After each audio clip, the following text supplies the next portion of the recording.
Hello? Yes. Yeah, I just had to figure it out. Who is that? Mr. Weiler? Yes, ma'am. Okay, you're fine. Just put your device on mute until your case is called. Your attorney is here in the courtroom, okay? Okay, ma'am. Thank you.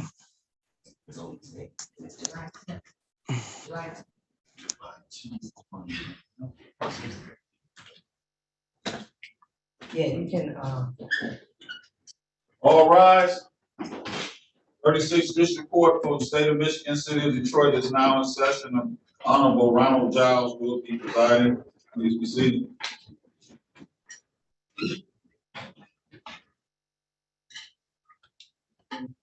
yes, Judge. All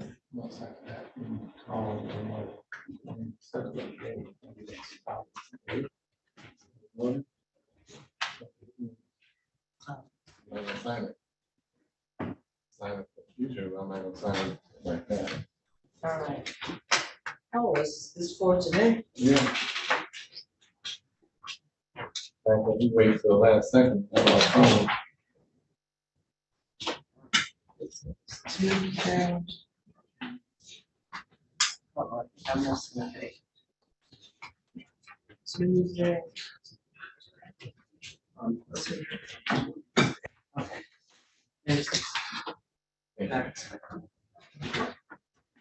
All right. Parties ready on Donald Taylor?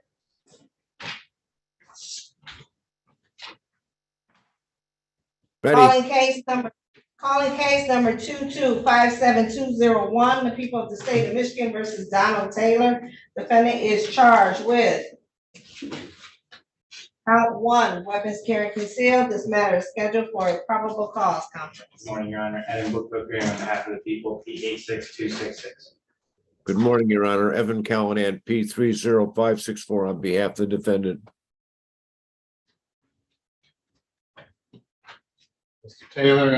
Mr. Taylor on? Judge, it's my understanding that he's incarcerated at the Carson City facility. This matter has been before the court on various occasions. I was unaware previously that he was in Carson City. The last time we were here, I had discussion with the prosecutor, and he indicated that he didn't believe that they had discovery on this matter.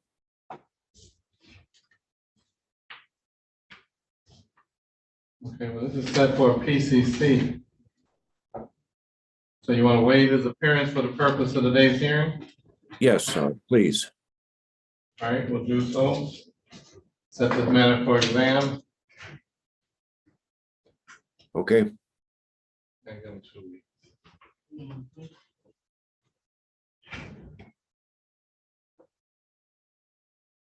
What happened on the 17th?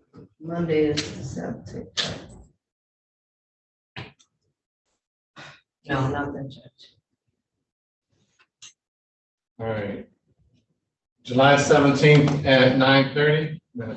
Judge, I'm scheduled to have surgery that morning. How long are you gonna be out? I'm not sure. It's a hip replacement. How about July 10th? There's no way we can get him here July 10th. They need at least 2 weeks to rid him. Well,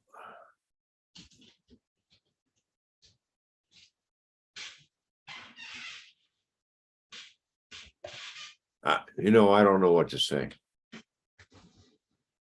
I don't either, because if you're having a hip replacement, you're gonna be out for a while. I can't put this over that long. All right. So, I mean, can you get someone to stand in? Can you get what, maybe you get someone to stand in, that's fine. I'll just schedule it to stand in for you. Okay, let's do that. All right.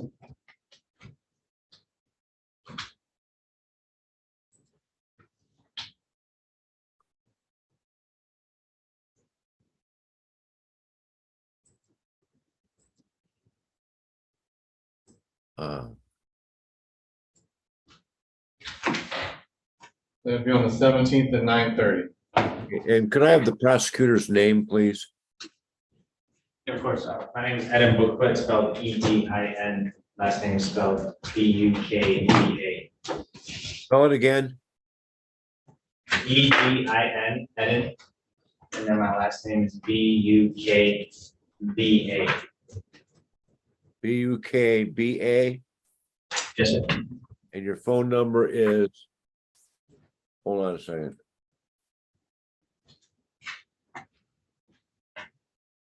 What's your phone number? I'll give you my, my email, because, I think that's a little easier, and I don't want to put my phone number on YouTube. So it's my first initial, my full last name, at waynecounty.com. What's your first name again? Edin, Edin, EV? Ed. He has an Edward. Yes, sir. Okay. All right, thank you. Yeah. Thank you, Judge. All right, thank you.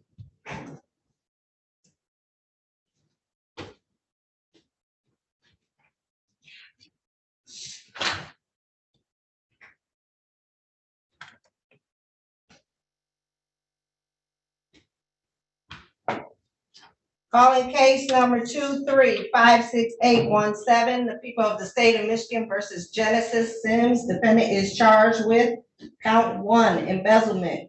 Agent or trustee, $1,000 or more, but less than $20,000. This matter is scheduled for a probable cause conference. Good morning, Your Honor. Edin Bookfoot, appearing on behalf of the people, P86266.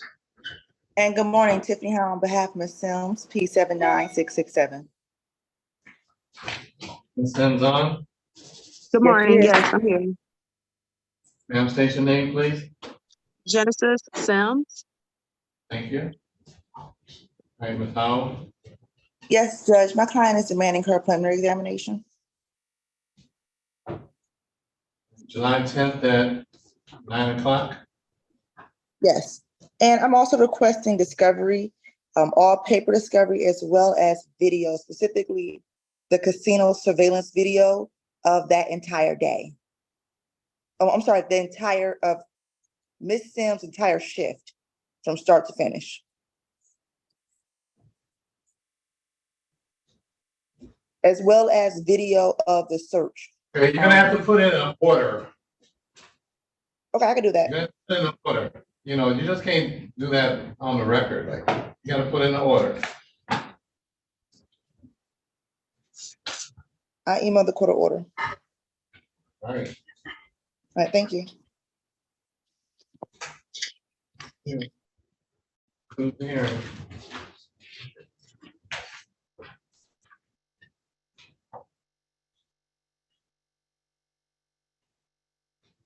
Parties ready at Andre Williams. Calling case number 2357536, the people of the state of Michigan versus Andre Williams. Defendant is charged with count 1, weapons, firearms, possession by a felon. Count 2, assault with a dangerous weapon, felonious assault. Count 3, count 4, weapons, felony, firearm, habitual offender, second notice. This matter is scheduled for a probable cause conference. Good morning, Your Honor. Edin Bookfoot, appearing on behalf of the people, P86266. Good morning, Judge David Cripps, P34972, appearing on behalf of my client, Andre L. Trevez Williams, who should be on Zoom. Mr. Alfred Williams, station name for the record, please.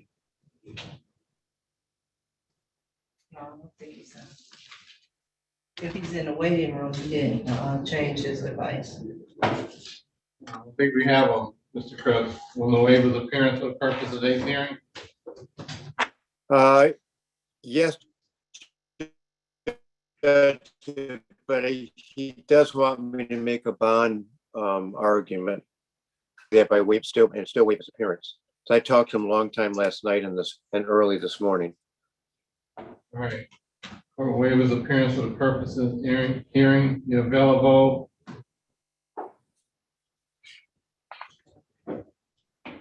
9:30 on July 10th. Judge, I'm going to be out of town on vacation the 10th through the 13th.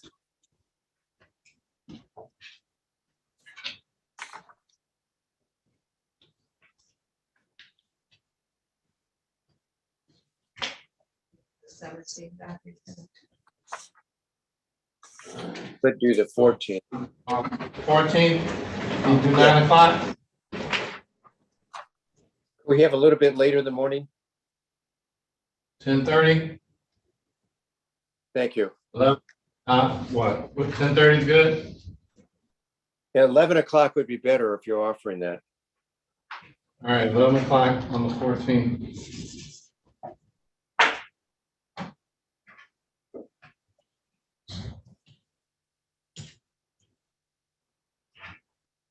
May I address the issue of bond? 1 second.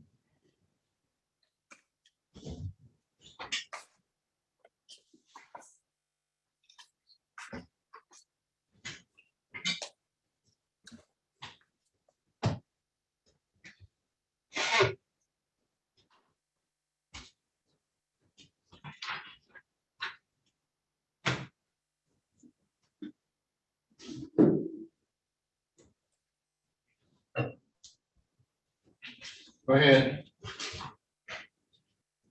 As I understand his bond, John, it's 250,000 personal bond with a tether requirement of home arrest, no contact with his home at no contact with the complainant's home, 20103 Ryapel Rest. So my client is living in a hotel right now because I think there's a requirement he can't live at home until 14 days go by from the arraignment. That's the way he explained it to me. We're asking the court he's 62 years old and he has employment as a stagehand where he's employed by different organizations to set up concerts, different social functions, and house arrest is not allowing him to work at all. He does reside at 20119 Ryapel, I believe in Highland Park. Detroit. It must be Detroit. It's wrong on the order of appointment. Okay. In Detroit, and it's really putting a big lump in his business and be able to make money to support himself. So I'm asking for removal of the house arrest tether. People wish to be heard. No objection, yeah, I would leave it to the court's discretion. I would just ask for continued no contact with the victim in the case. Okay, if he's in a hotel, how is he on tether? Judge, I don't know. This is the way he explained it to me. I don't understand that either. But I'll go by whatever the records show for what the bond was set at the arraignment on the warrant.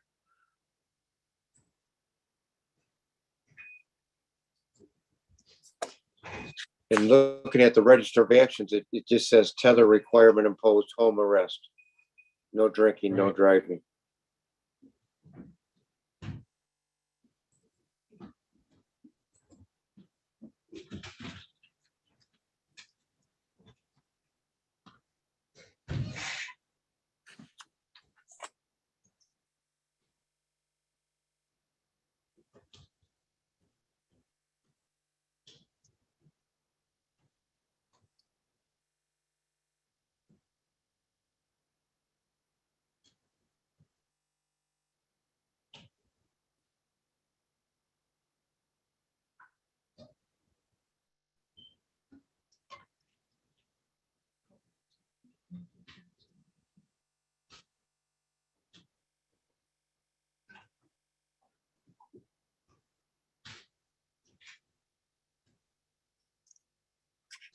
Okay, he's not gonna be able to go back to that address, period, because the victim lives there.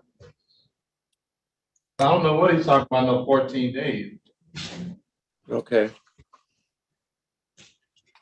Let me see. I thought the victim was a neighbor. Well, it's listing the victim's address as 20103, and that's where this happened. Yeah, he resides at 20119 Ryapel, down the street.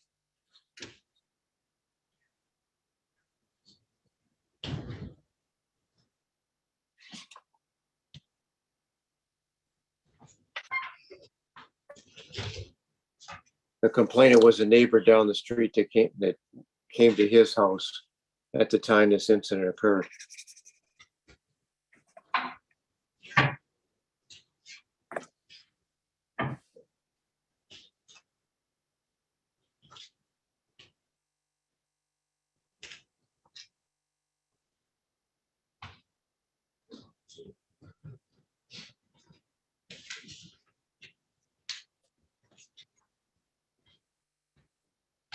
So you're asking for him to be able to go out to work, but he doesn't have regular hours. He doesn't have a regular job.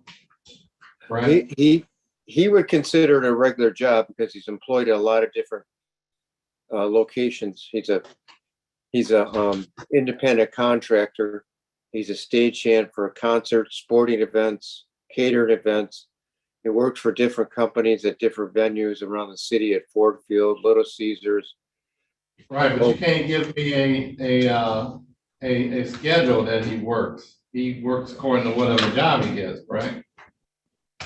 Now, that's correct, Judge. I asked him about that because I knew you'd wanting answers to that. And he said his hours vary anywhere from in the AM and PM. Sometimes it's 12-hour days if he's setting up for a concert. So there's no set hours for his job.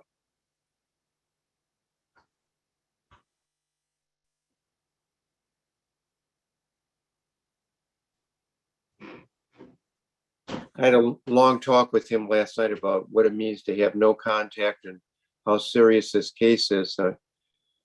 Because he's 62 and has more life experiences than a younger person, I think he understands how serious these charges are and the ramifications of violation of bond conditions.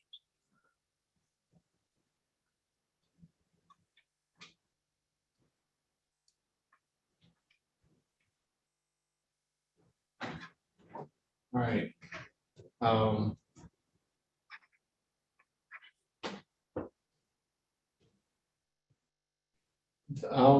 I'll do is I'll amend the tether from house arrest to allow him to go to work. He's gonna have to provide his schedule to the Wayne County Sheriff's tether unit. Yes, Your Honor. So that they, I don't know what he's talking about where he can't go home. I don't see any reason why he can't go home to his Thank you. home. But, you know, I do want to emphasize the no contact provision. I will. You know, if he goes to the gas station or the corner store or wherever, and he happens to see these folks, he's gonna have to leave, not them. If you can stress that upon him, Scripps. Yes, I will, Your Honor. All right.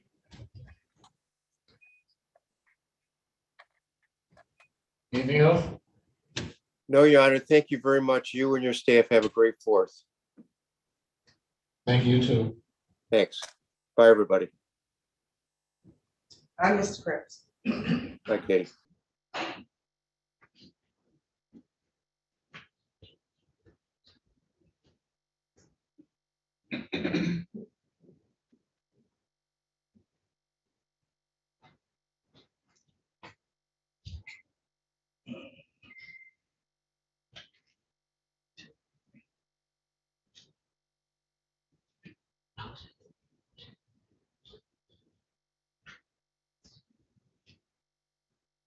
Oh.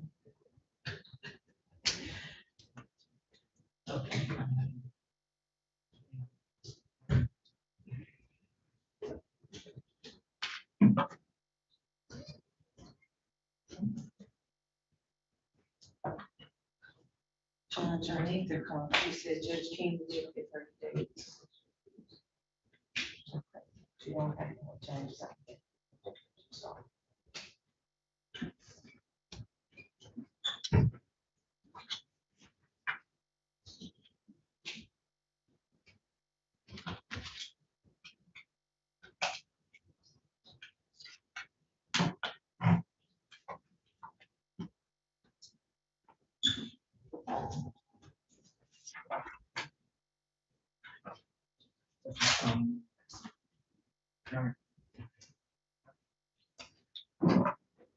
Calling case number 2357541, the people of the state of Michigan versus Anthony Wheeler. Defendant is charged with count 1 and count 2, controlled substances, possession, cocaine, heroin, or another narcotic less than 25 grams, habitual offender for notice.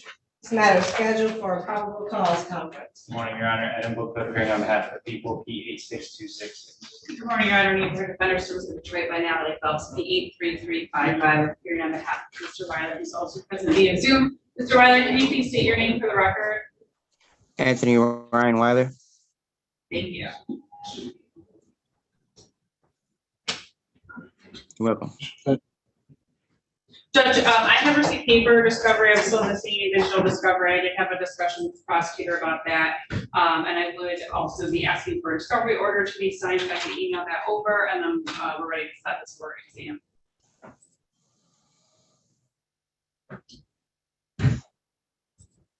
July 10th at 9:30. Perfect. Mr. Weiler, I'll give you a call later today. We're gonna be here in person July 10th at 9:30, okay? Can you repeat that? Our next court date is July 10th at 9:30 in person, but I'm gonna give you a call in about an hour to discuss, okay? Okay, thank you. Yeah, no problem. Thank you. Stress to Mr. Weiler, the dress code here, counsel. I couldn't tell what he was wearing. I'm sorry, Judge? Stress to him the dress code to have. Stressing him the dress code, got it. Oh. Will do, Judge. Thank you. Thank you. See you next week. Thank you.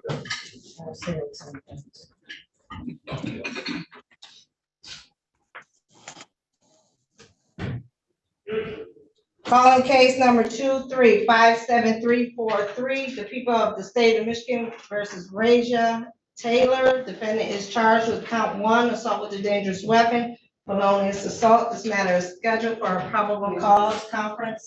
Good morning, Your Honor. Adam Booklet appearing on behalf of the people, P 8626. Good morning, good morning, Your Honor. Good morning to your staff. Ted Wallace, P 80922, on behalf of Ms. Taylor, who is not here, and I'd ask the court to waive her appearance for today's hearing alone only. Waiver of appearance for the purpose of today's hearing. Your Honor, today's the date and time scheduled for probable cause conference, and we're requesting a preliminary exam date. July 10th at 9:45. That will work, Your Honor.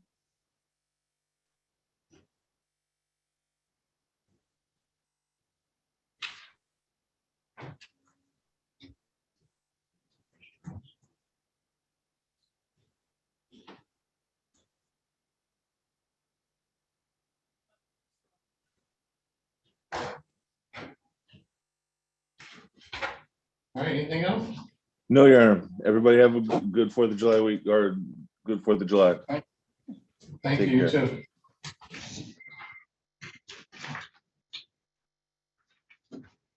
Mr. Sullivan, are you ready?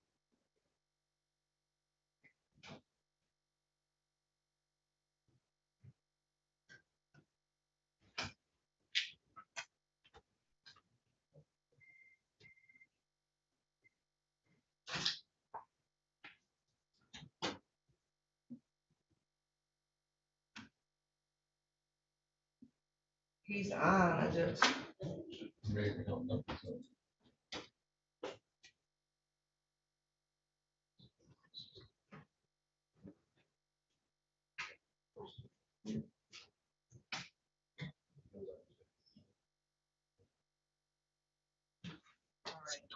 I'm gonna have to call him the case. I can't have it here. No, Mr. Gibson is in here, so that's his attorney. Calling case number 2357531, the people of the state of Michigan versus LaRon Moore. Defendant is charged with count 1, assault with intent to murder, count 2, assault with intent to do great bodily harm less than murder or by strangulation, count 3, and count 4, assault with a dangerous weapon, felonious assault. This matter is scheduled for a probable cause conference. Good morning, Your Honor. Adam Bookler appearing on behalf of the people, P86266. Good morning, ma'am. Please, this most honorable court. Rena Mitchell appearing on behalf of Mr. LaRon Moore. Mr. Moore, I need you to unmute and state your name for the record. You have to unmute, yeah. LaRon Donnell Moore. Your Honor, we're asking for this case to be set for a live exam.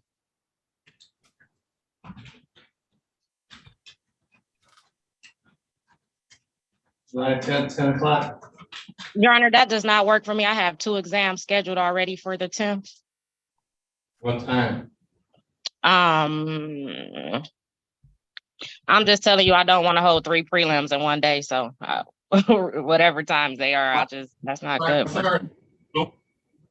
I'm sorry, I couldn't hear you, Judge. Not my concern that you don't want to hold 3 exams in one day. That is not good call for me to put it over to another date.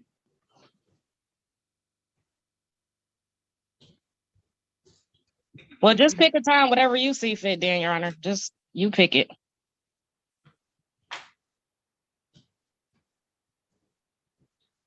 $10:15.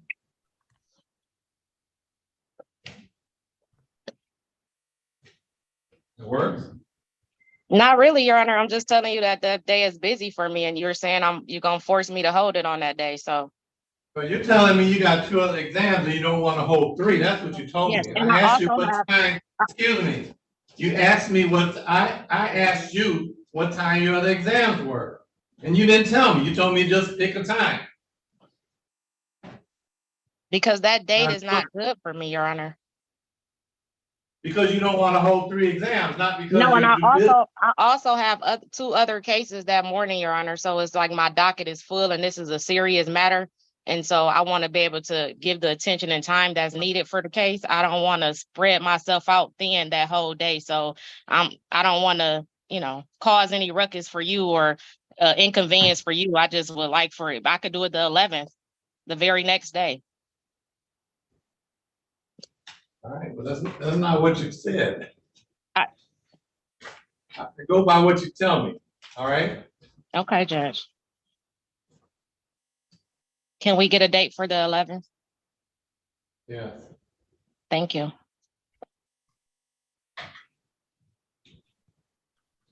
Nine o'clock on the 11th, is that good? Yeah, that works for me. All right. Thank you. You're all set to go, Mr. Moore.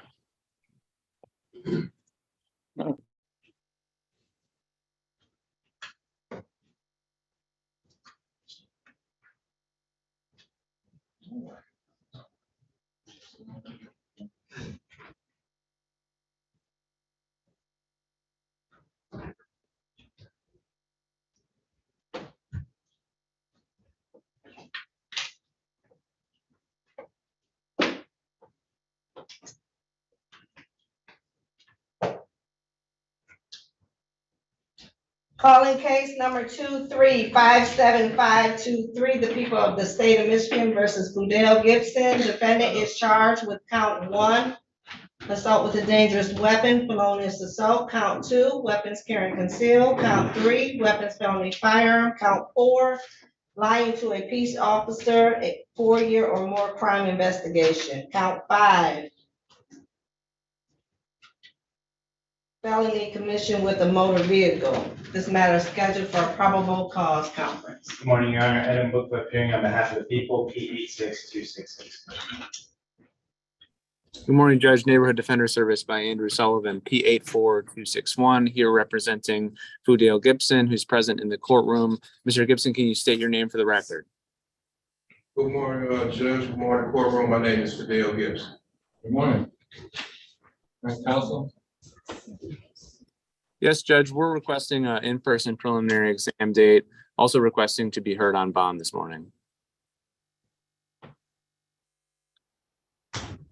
July 10th at 10:15. Just checking my calendar, Judge. Yes, that should work.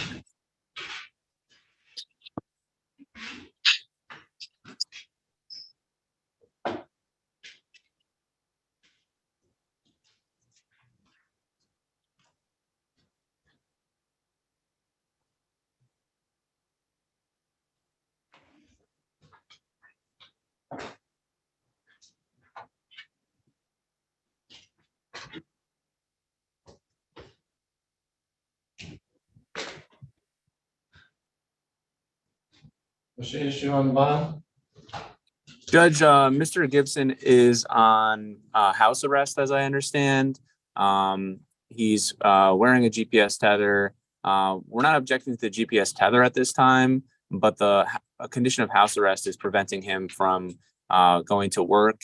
He's worked 30 years for a company, Metro Mobility, where he provides transportation for individuals that are unable to drive but need, transportation to physical therapy, work, etc. So, this is a good paying job for him. I'm asking that the court allow him to continue working, that the court loosen up his restrictions so that he can go to and from work, perhaps just keep a curfew in effect, but that he shouldn't be on a strict house arrest. Here's Judge, just reading the investigator's report, allegation here stems from a road rage incident. I'm curious if there's a no driving provision or anything like that in the bond currently.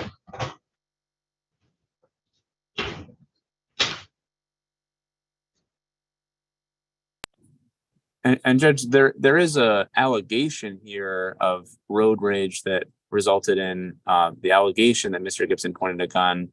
Police searched Mr. Gibson's car and his home, never found this pistol. This is an allegation. I don't think that a restriction on his ability to drive would be appropriate.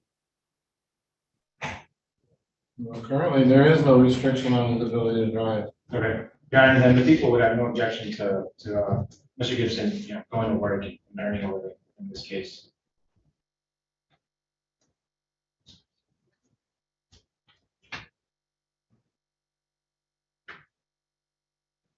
All right, court's gonna remove the house arrest condition of the tether. I don't see a reason for it. Understood. Thank you, Judge. It's not. We'll need an order.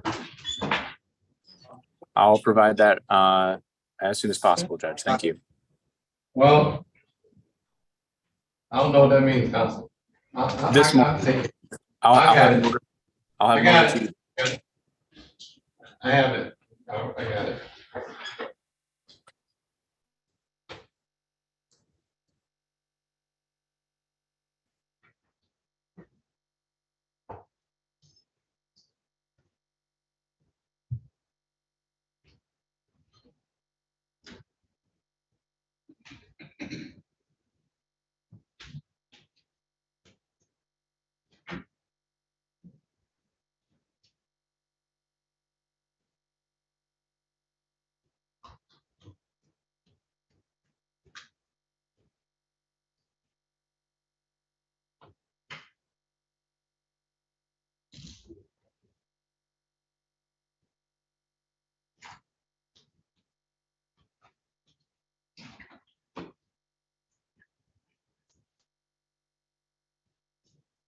All right.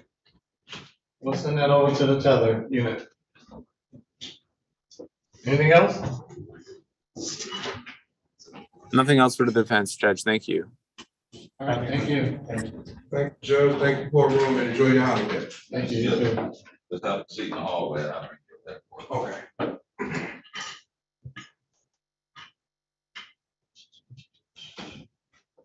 Calling case number 2357545, the people of the state of Michigan versus Xavier Barragan. Defendant is charged with count 1, assault with a dangerous weapon, felonious assault.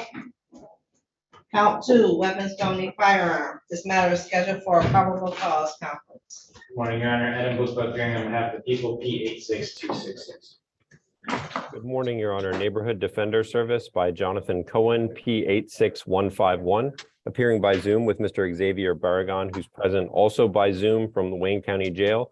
Mr. Barragan, can you please unmute yourself and just state your name? Xavier Miguel Barragan. All right, thank you. Pleasure, counsel. Your Honor, I've submitted a motion and proposed order for discovery in this matter. I've only received paper and I'm requesting digital discovery. I forwarded that on to Mr. Bukba by email this morning as well. Other than that, we're just asking for the matter to be set for a preliminary examination or confirm the date. Yes.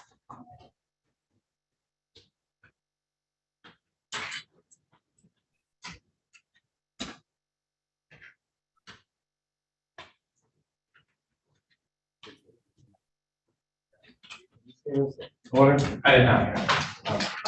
You get that, Joe?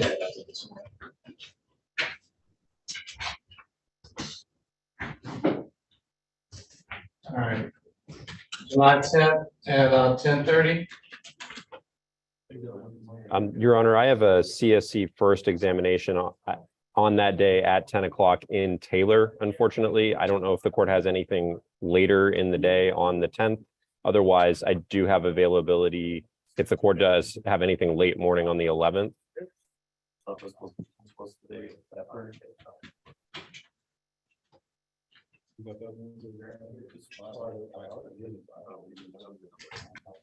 Ten, 10:30 on the 11th, 10:30 or 11 o'clock. Yes, July 11 at 10:30 would work. Thank you.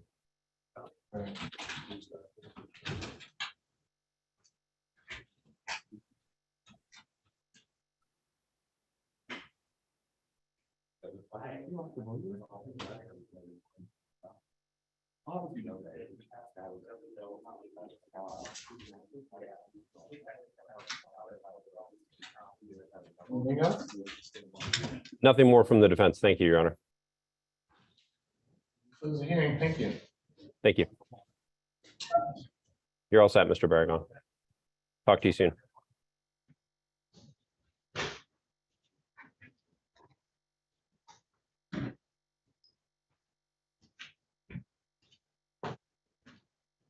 Is this my copy?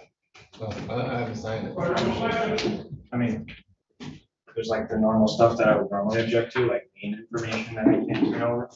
But I mean, also I have all the, obviously all the reports and all the digital and all those things.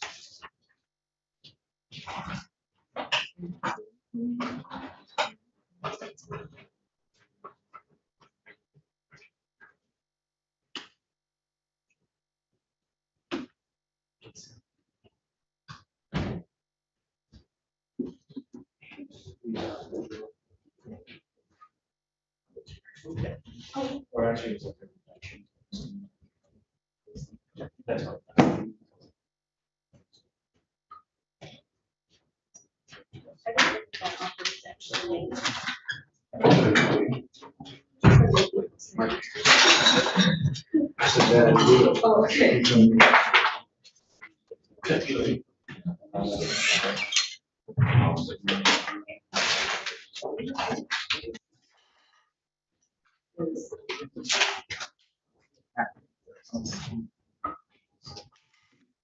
Okay. I mean, that's.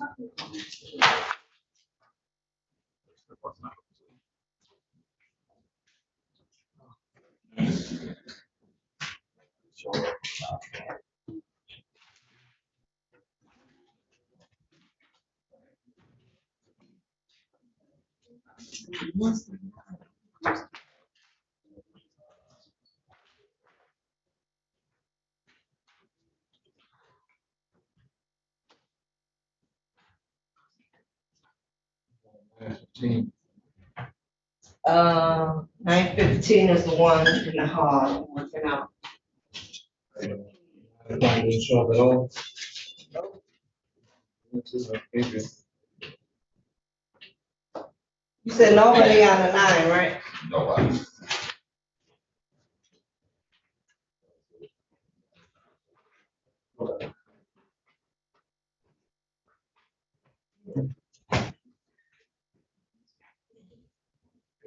Mhm. Are you emailing that one over there? You gotta take it. Yeah, I'm gonna email it.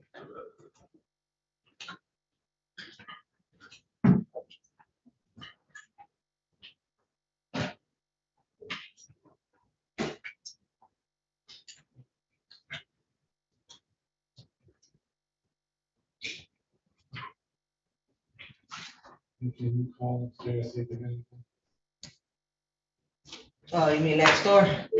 Oh, yeah, next door.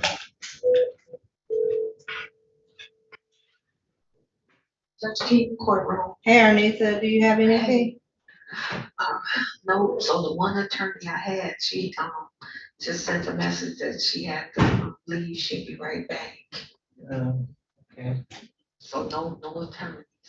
all right. So I'm trying to line him up so when he come, you know, he just do these little three. Oh, okay, that's all you guys three? We have four, but it's that Alex, on his case, I had already gave him his date. Oh, Yeah, that was before I knew Judge Giles was gonna come. okay. So tell him, let them, we only have three, and I do not have any attorney. Okay. All right. Right. You wanna do this KP stuff? Oh. Is she? What she's doing?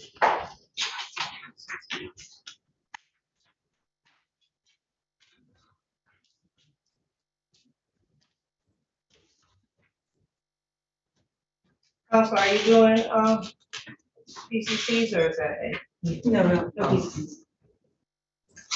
Oh, this exam, I'm sorry. Najee. Nobody's here on Najee, right? No, ma'am. It's on the process. Huh? It's on the process. Well, you can do it, right, Najee? What's that? The exam for Najee. No, I need to do more. Oh, it's the KPS. KPS? Uh-huh. What do you grab? It's on, yeah. Oh, great.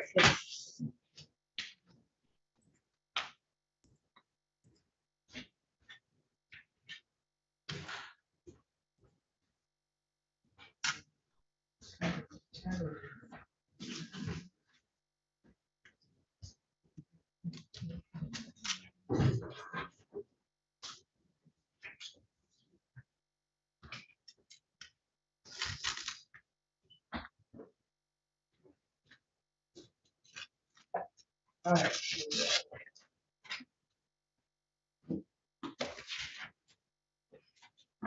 You ready? Calling case number 1660215, the people of the state of Michigan versus Tariq Najee. Defendant is charged with count 1, assault with intent to murder, count 2, assault with intent to do great bodily harm, less than murder or by strangulation, count 3, assault with a dangerous weapon, felonious assault, count 4, weapons, felony, firearm. This matter is scheduled for examination. Defendant has failed to appear. Good morning, Your Honor. Adam Woodcock here on behalf of the people, Pete Wait 6266.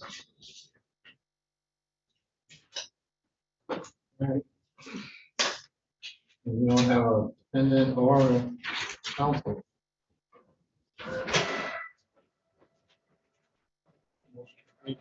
Yes, Your Honor. The initial hearing about previously submitted shall be short, as the file said, 30,000 pages. Thank you.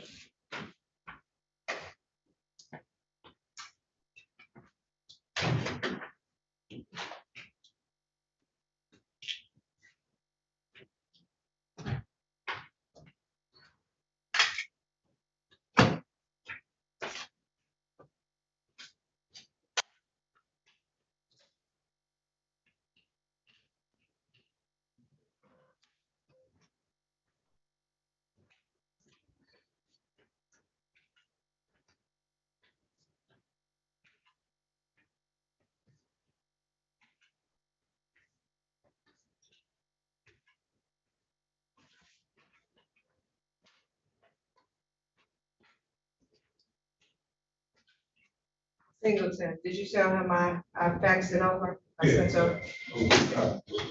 I just did it, so. Oh, courtroom 233, the Giles. Attorney. All right. I got one ready, Judge. All right. One minute.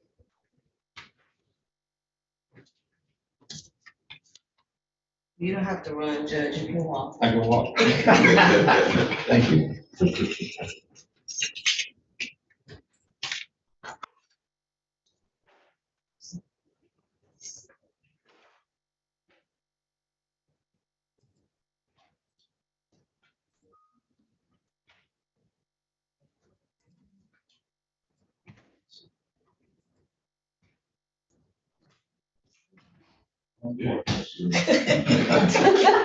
It's always by the elevator. Yeah.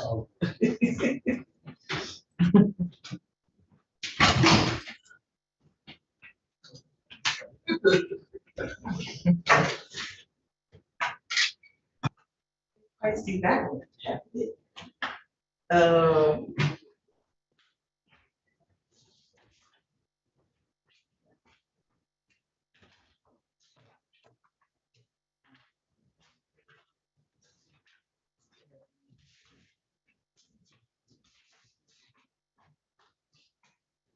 All right, who we got? Fletcher, it'll be a misdemeanor. Oh, it's a plea. Step out again. Yeah, the plea form? Yes.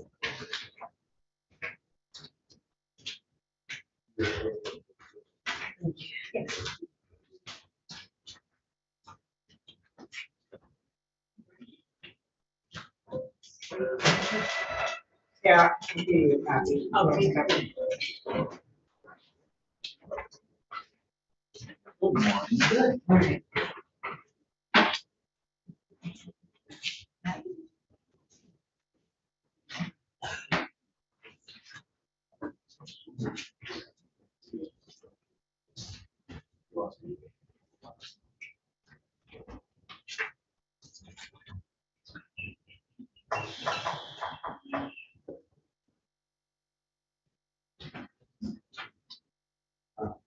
Can you remember the CD, Manarino? The daughter. Oh, yeah.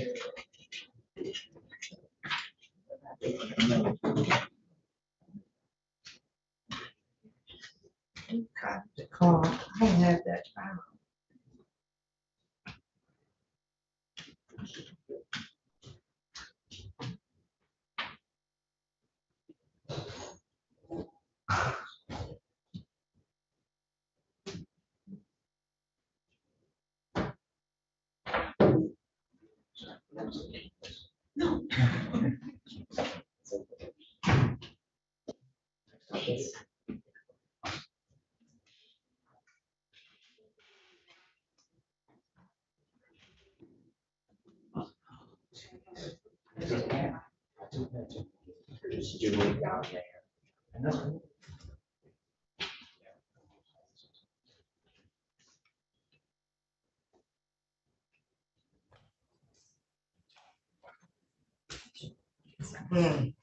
And her next to the spring. All right. Oh, doggies. Yeah. So old school, I know. No, I need to have, like I told you a year or so ago. All right, let's do. No.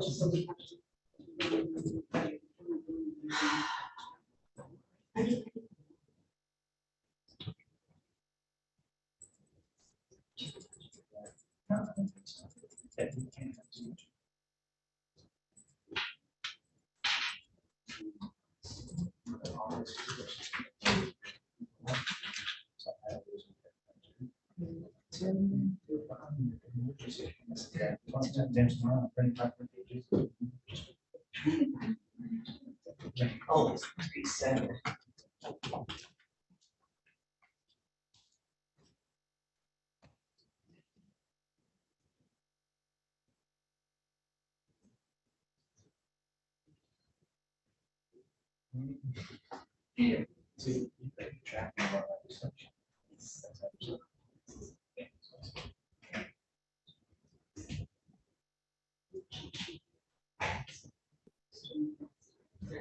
Counselor, you're back.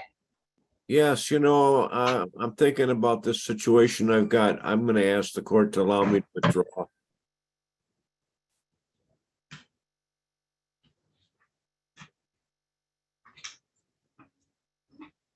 Oh, That was on Donald Taylor, correct?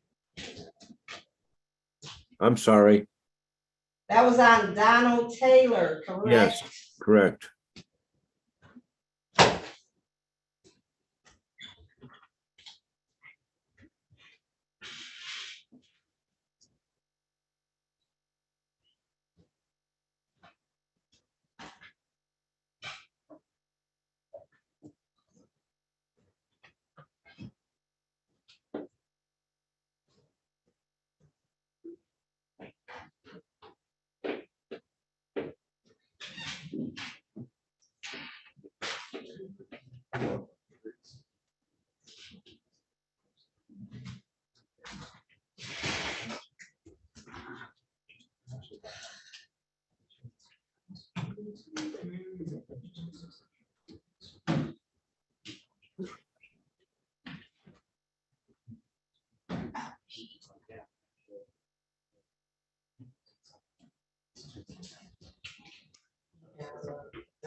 This kitty, look, I tried calling him, I got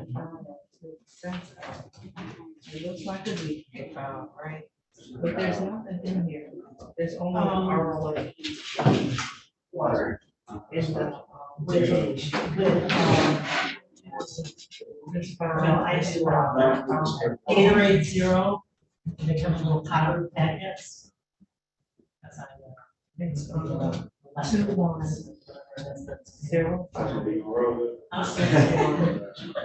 And then it also, masks the face.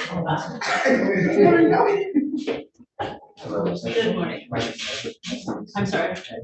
Evan, nice to meet you. Emily? Yes. Prosecutors? Okay. Brittany Davis. Page Davis, and this is the one where you were going to consider whether or not you're on the seat. Oh, yeah, this is the one. December 2022. I mean, do we need to hold it or? For that to happen? Yeah, okay, thank you. Try calling. Yeah, thank you. All right, yeah, I don't have any problems with waiver on the I'm gonna have to bring her in.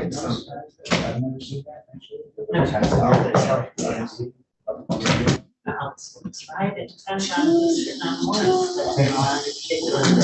what's Oh, is it? Okay. Oh, yeah, that's right. This is one where the codefendant is already found out over. Codefendant's already like at final conference stage. So you're. Do you know what? I mean, the only reason it came up was, I don't know what she was doing, she applied for a job and it came up on, yeah, she didn't have a show. Yeah. Okay. Okay, I'll have to wait for appearance. I talked to her, she'll be. Okay. That's for the 10 o'clock. It's gonna be a waiver on one of the counts and a dismissal on 2 of the other counts.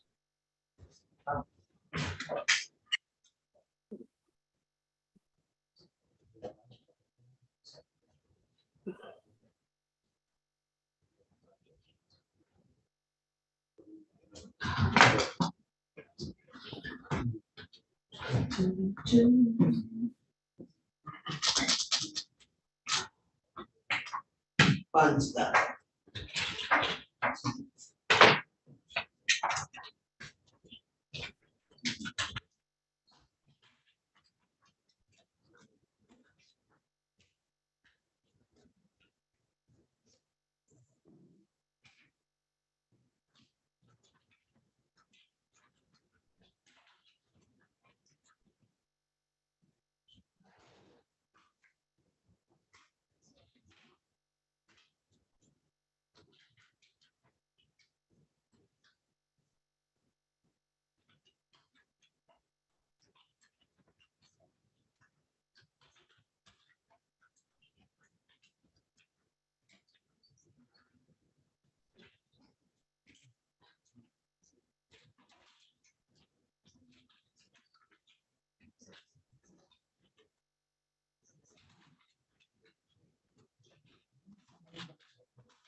Mhm.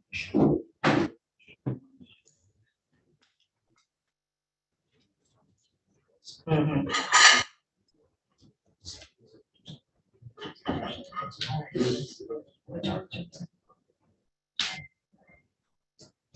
Okay, thank you.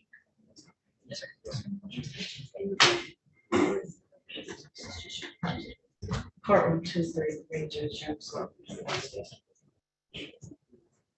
Maria. Yes. Yes.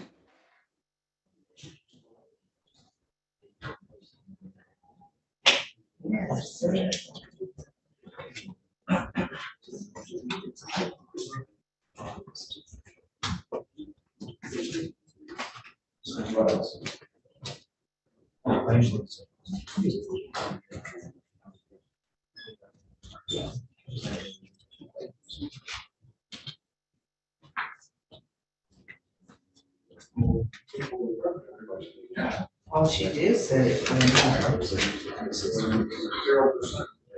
She did. She sure did.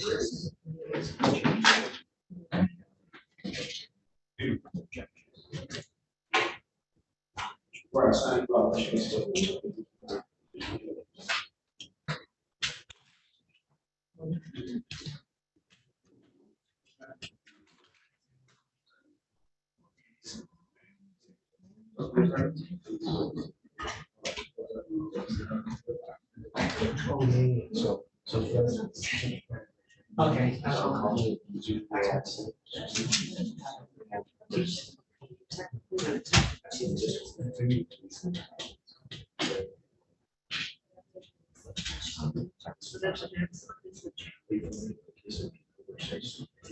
Oh, she's a freshman. Oh.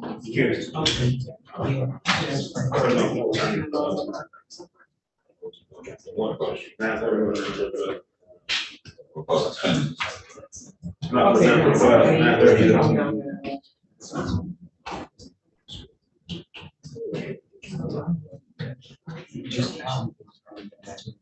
He's just not on the bench right now. Uh-oh, we got an issue. What's the issue? So sorry. The 9 o'clock exam, Yes.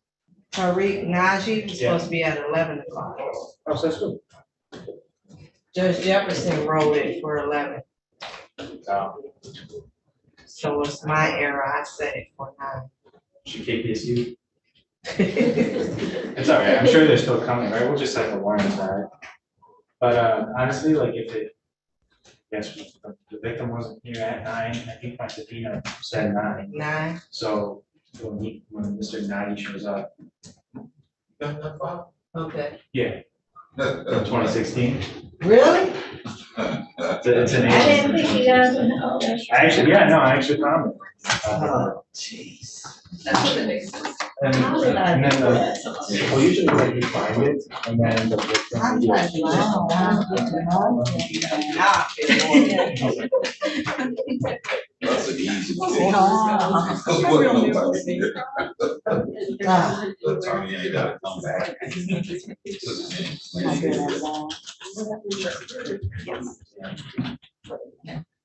Mhm.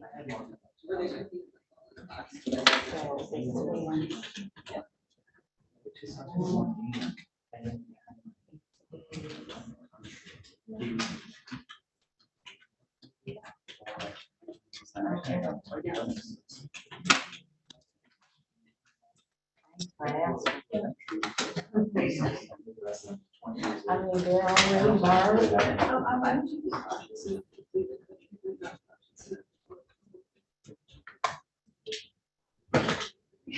All right.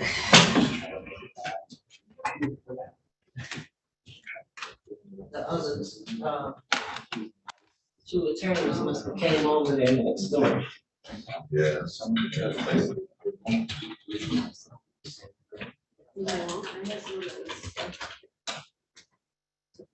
Well, they're trying to get a teller off. What do you got?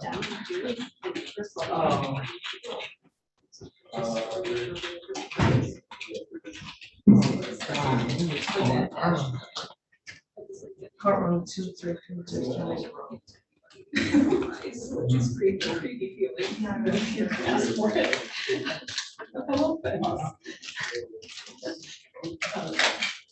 Yes, she did call. Yes, she called.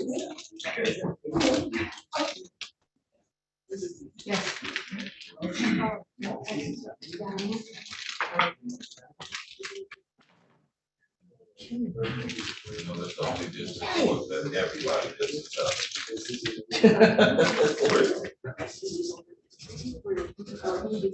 So the 9:30 Ghostin, is Ghostin here? Yeah. His attorney's across the street. She's gonna be late. She's with Judge, well, actually, the judge over there called for her, yeah. Judge Bradley Cobb.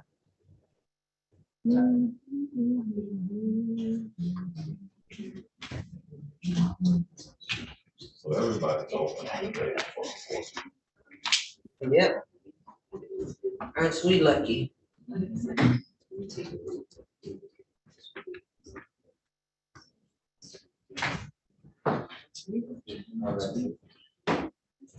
All right, did he have a tether? Oh. Kitty, I just said that. Just told you.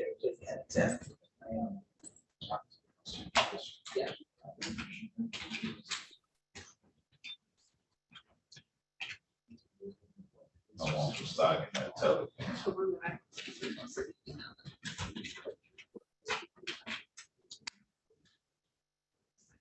Yeah.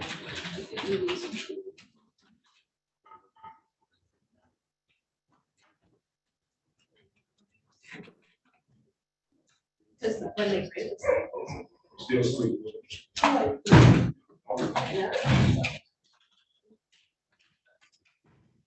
What is that?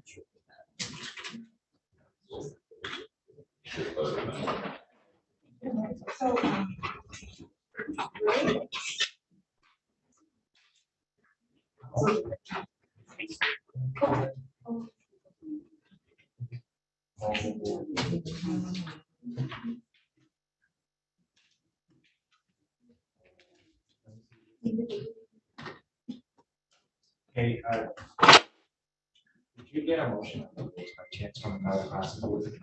Who? On Griggs from another prosecutor? Today? Yeah, today or the other day, I'm not sure, and I'm curious if anybody's sent. I don't see it. I can check the courtroom email. See if it's in there. Courtroom 233, Judge Giles.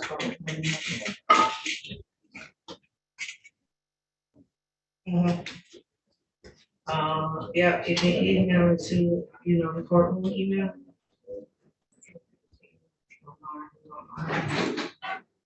Remember my email? It's ORQUIDIA.ORIEL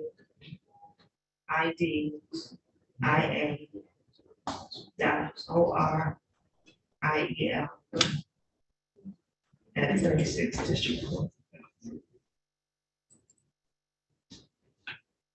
Yeah, 368 District Court.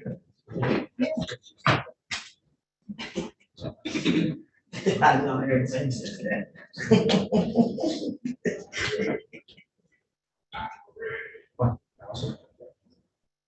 Yeah, that just works here.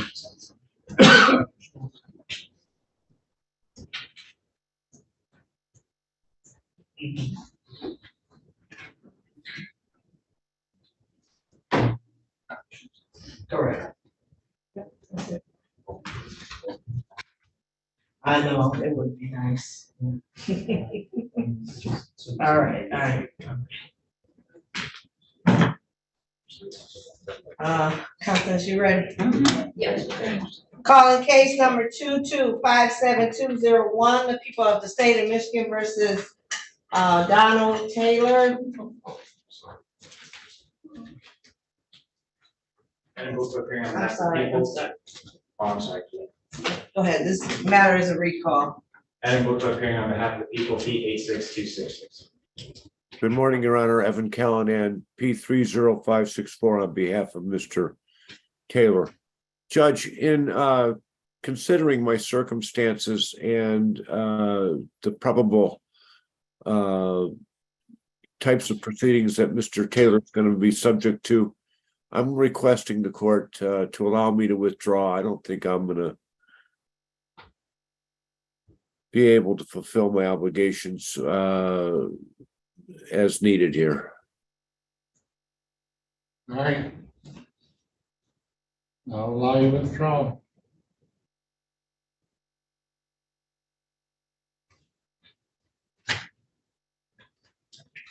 Thank you, Judge. Thank you, Mr. Kelly. I hope this recovery doesn't take forever. Yeah, hopefully, just do the PT. Yeah, well, okay. If I come hobbling in someday, you'll know. Judge, just out of curiosity, does that cancel automatically the previous exam date that we accepted? Yeah, I think I get a new attorney in. Understood. Thank you.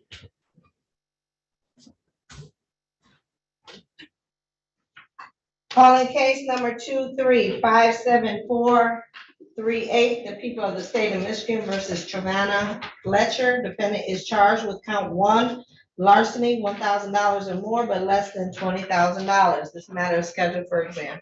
Good morning, Your Honor. Ed Book appearing on behalf of the people, P 86266. Good morning, Your Honor. Veronica Walrath, and DSP 85665 on behalf of Ms. Trevana Fletcher, who's deciding to partner with Ms. Fletcher. You can see your name on the record. Trevana Fletcher. Pleasure. Today's the date and time set for exam, Your Honor. The people have extended an offer for a reduction to larceny more than 200 but less than 1,000. I believe Ms. Fletcher is elected to accept that under height. Yes, Your Honor, and I believe that the court is in possession of a sign. I'm sorry. Your voice. I'm sorry, I believe that the court has a signed plea form.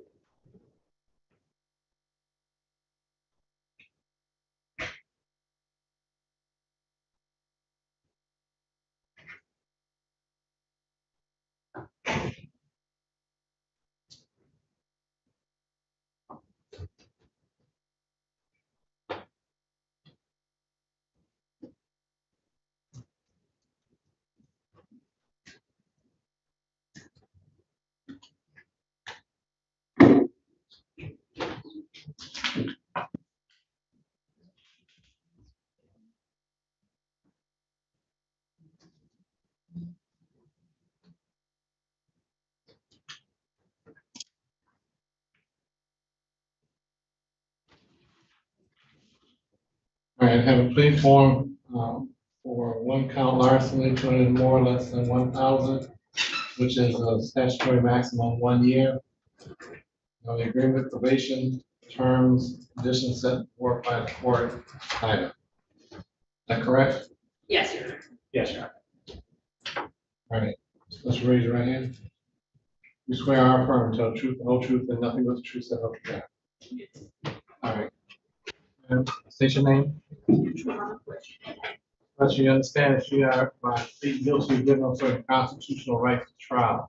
You give up the right to a trial by judge and jury. You understand that? Yes. You give up the right to remain silent and not have that silence used against you, or the right to testify at your own trial and be silent. You understand that?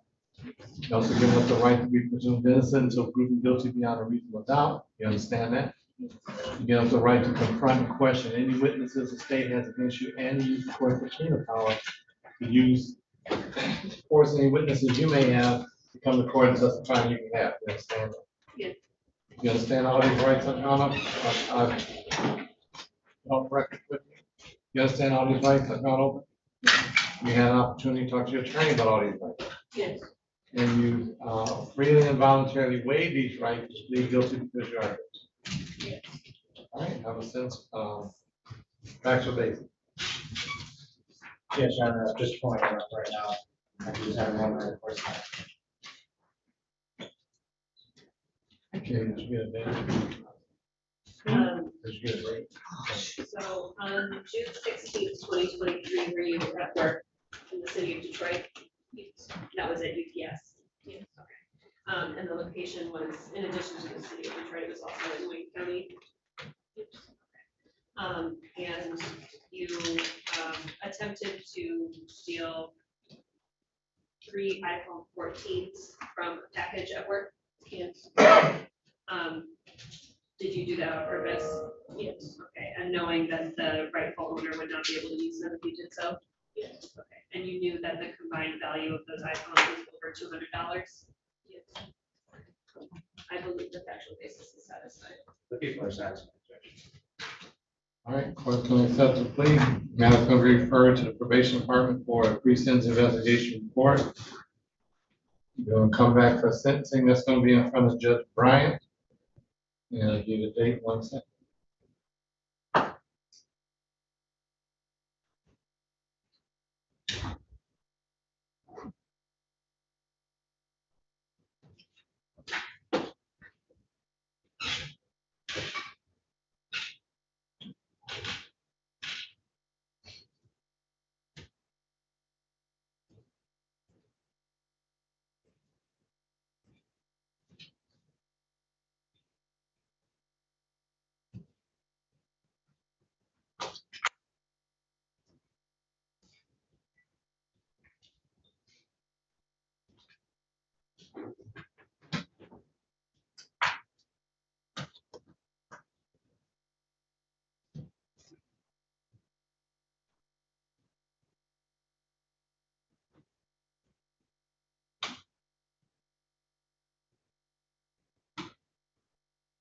Right, Judge, she has now. Okay.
It's 2-0-5-7.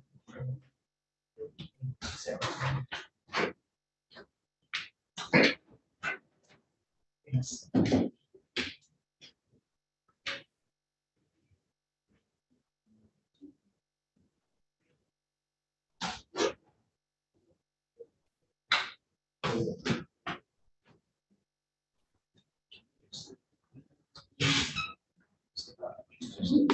Yeah, yeah, yeah.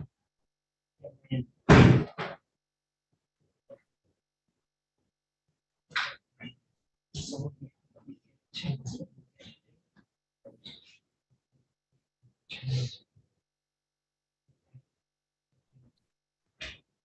at 9 o'clock.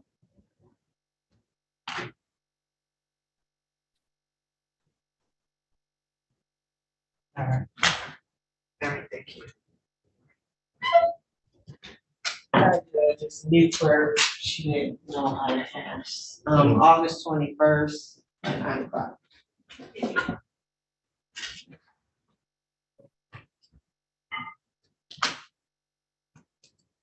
August 21st, 9 o'clock. In front of Judge Bryant.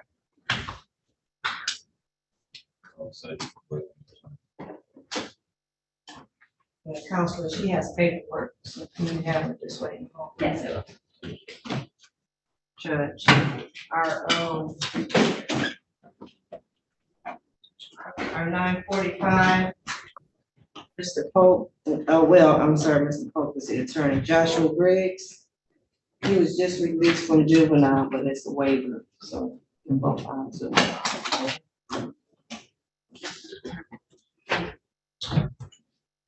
Ready, Mr. Pope? Oh, let me. Yes, I am. Let me get it. Prosecutor.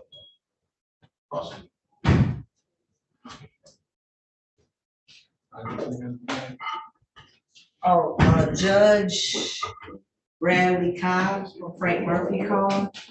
She said, she's in there with her. No, I'm right here. Oh, you just got here. Miss Bristol. Oh, okay. She called earlier. Yeah.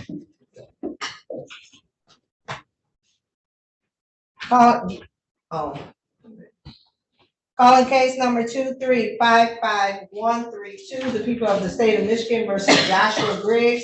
Defendant is charged with count 1, stolen property, receiving and concealing motor vehicle. This matter is scheduled for exam. Good morning, Your Honor. I am Luke appearing on behalf of the people, P86266. Your Honor, may it please this honorable court, Larry Polk on behalf of Joshua Griggs, who is present by way of Zoom, gives his consent and permission to have this hearing by Zoom. Mr. Griggs, would you state your name for the record, please? Joshua Griggs. So, Judge, today is the date and time set for a preliminary exam. I'd ask, first of all, are the people ready to proceed? Let me confirm that, Mr. Polk. Thank you. Yes. Yes, the people are ready to proceed. With that being said, Judge, my client has elected to waive the preliminary exam. He understands that he has a statutory right to have this probable cause hearing where the people must demonstrate it's probable cause the crime was committed, probable cause he's the individual that committed said crime or that was involved in said crime. And with that knowledge, he's elected to waive the preliminary exam. Is that correct, Mr. Griggs? Yes. So you know you can have this hearing today with the officers and you know that they're present, but we had discussion and based upon our discussion, it's your desire to just have this matter sent to Frank Murphy for further proceedings. Yes.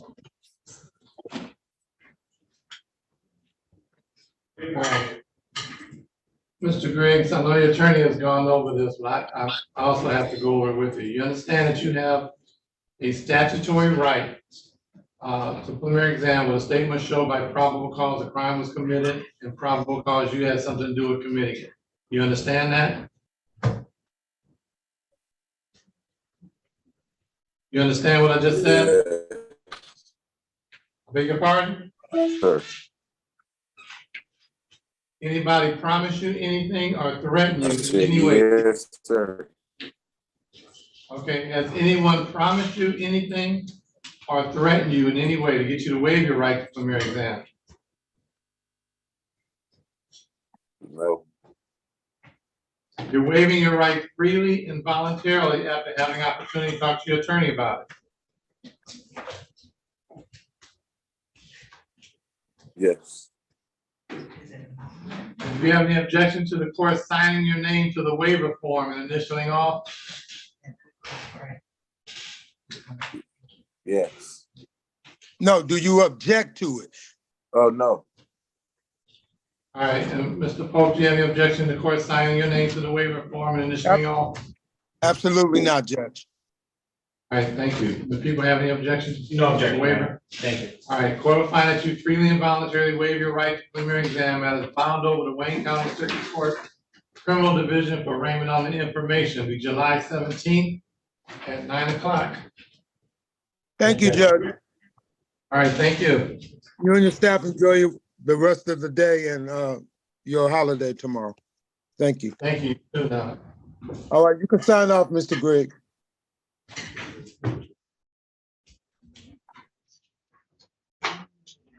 Judge, to recognize you that we can't use, it was supposed to be for 11 o'clock.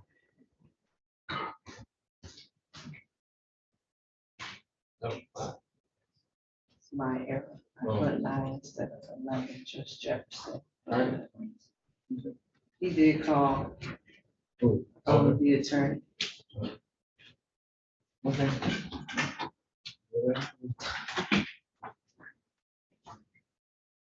And are we ready on Ghostin? Yes.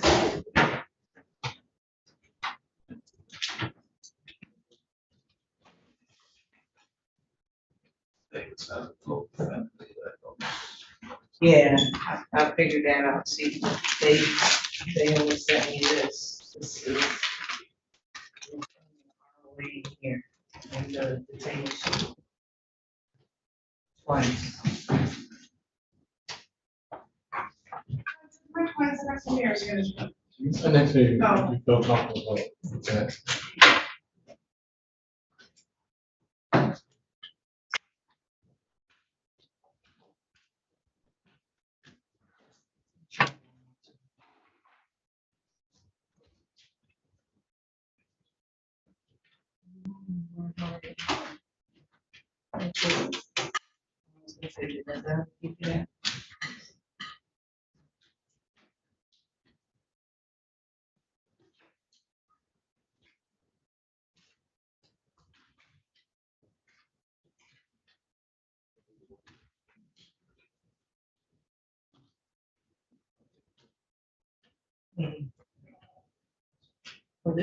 Well, what they sent me was a duplicate, but it's only an ROA in here.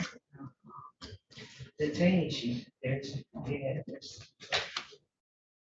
no information, no complaint, okay.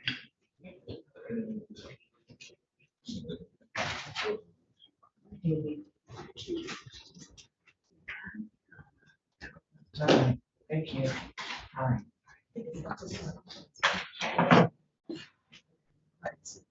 They're doing a duplicate.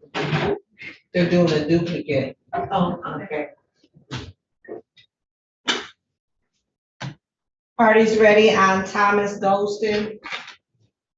Calling case number 2357268, the people of the state of Michigan versus Thomas Golston. Defendant is charged with count 1 and count 2. Police officer assaulting, resisting, obstructing.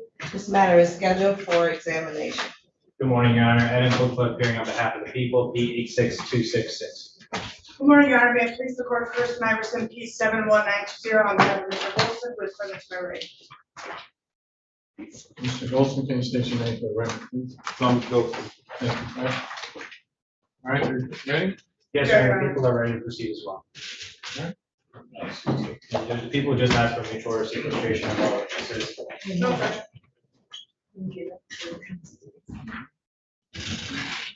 right, no witnesses testifying today at trial anytime in the future must leave the courtroom or deny that testimony.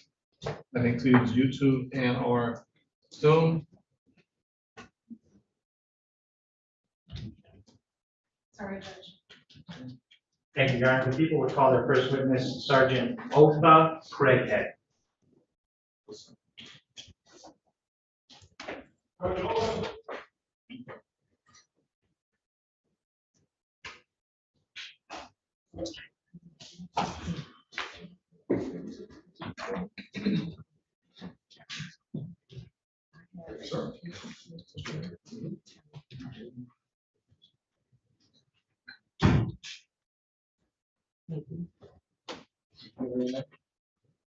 Otha Craighead, OTHA, last name CRAIGHEAD, Craighead.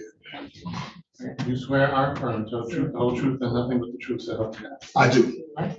Will you go towards you, have a seat, please?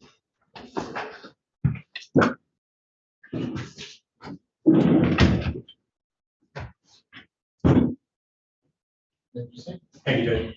Sir, could you please state your name for the record one more time? My name is Otha Craighead. Mr. Craighead, where are you currently employed?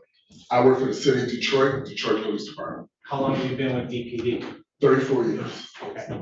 I want to direct your attention back to June 5th, 2023.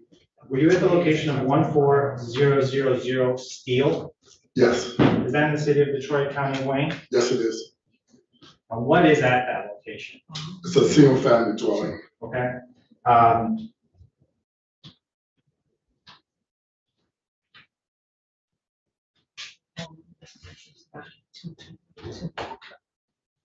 When you were at that location on that date, were you in your official work capacity? I was. Were you working alone or with any partners? I was working with several other officers. Okay.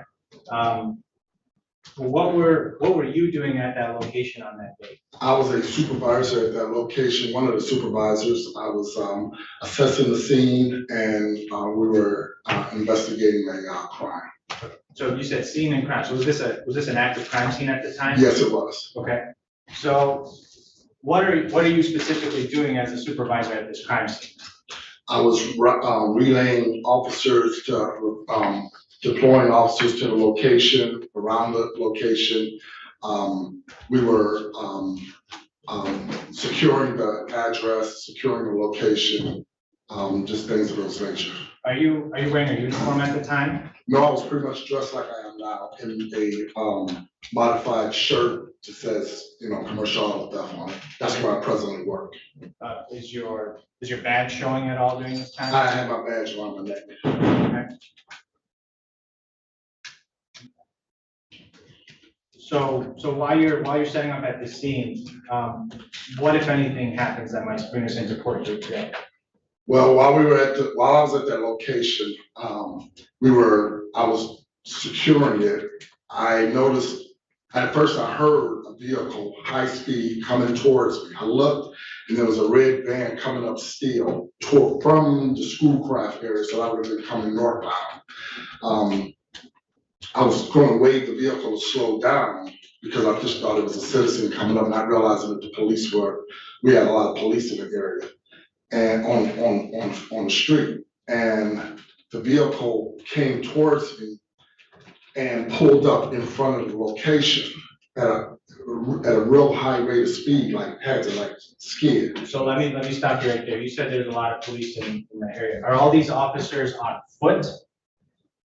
Yes, so we had uniform officers and officers just like myself, from different units. There was a lot of different units at that location. Are there SWAT cars at the location? Marked cars, my car had lights on it. I had my visor lights going. We had officers from the tactical mobile section, the uniform section. They were there. We had several cars there. We had black Impalas with lights going, had a lot of police there. Okay, so where specifically are you standing in relation to the address that 14000 Steve? I would have been in the street, closer to, technically in the street, but closer to, but directly in front of the house, in the street, closer to the middle, the grassy area, but I was in the street. Okay. So at first I was smack in the middle of the street when I saw the vehicle coming. So when I tried to wave the vehicle down, I saw that the vehicle wasn't slowing down. I got out of the way, and then that's when the vehicle kind of pulled in front of me. Okay, and does the vehicle eventually stop? Yes. Does anybody step out of the vehicle? Yes. How many people step out of the vehicle? Just one. That person that stepped out of the vehicle, do you get a good look at them? Yes.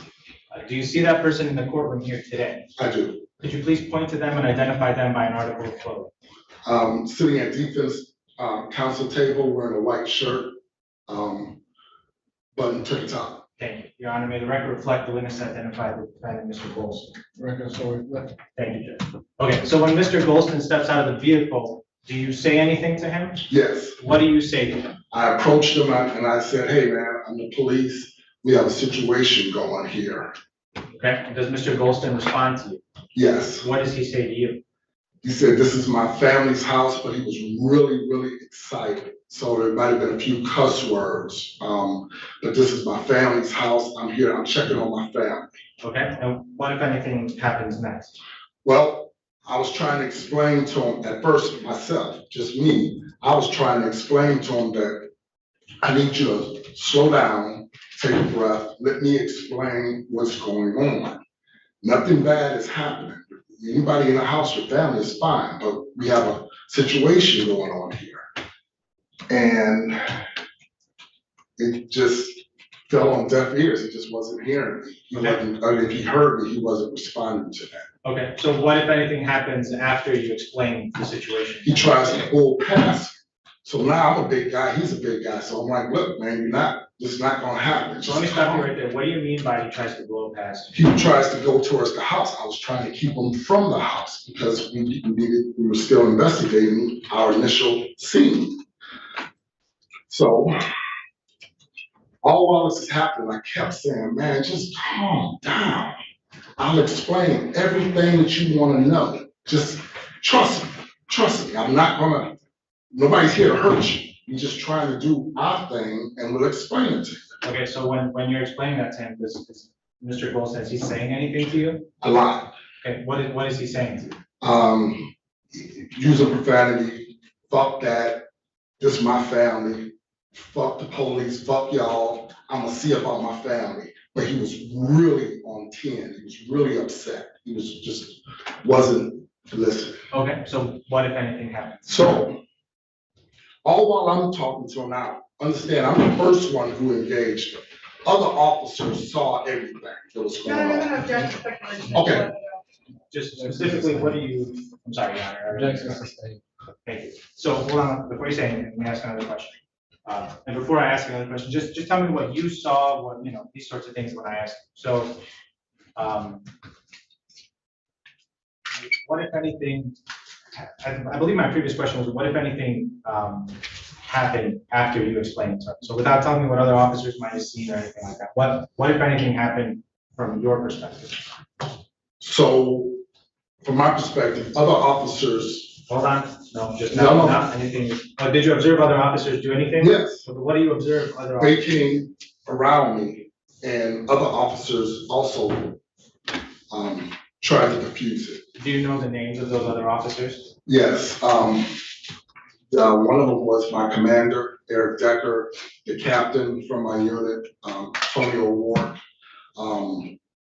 a uniform officer from Tactical Mobile, I can't remember his name. Okay, so when all of these officers are now there with you, what if anything do you do?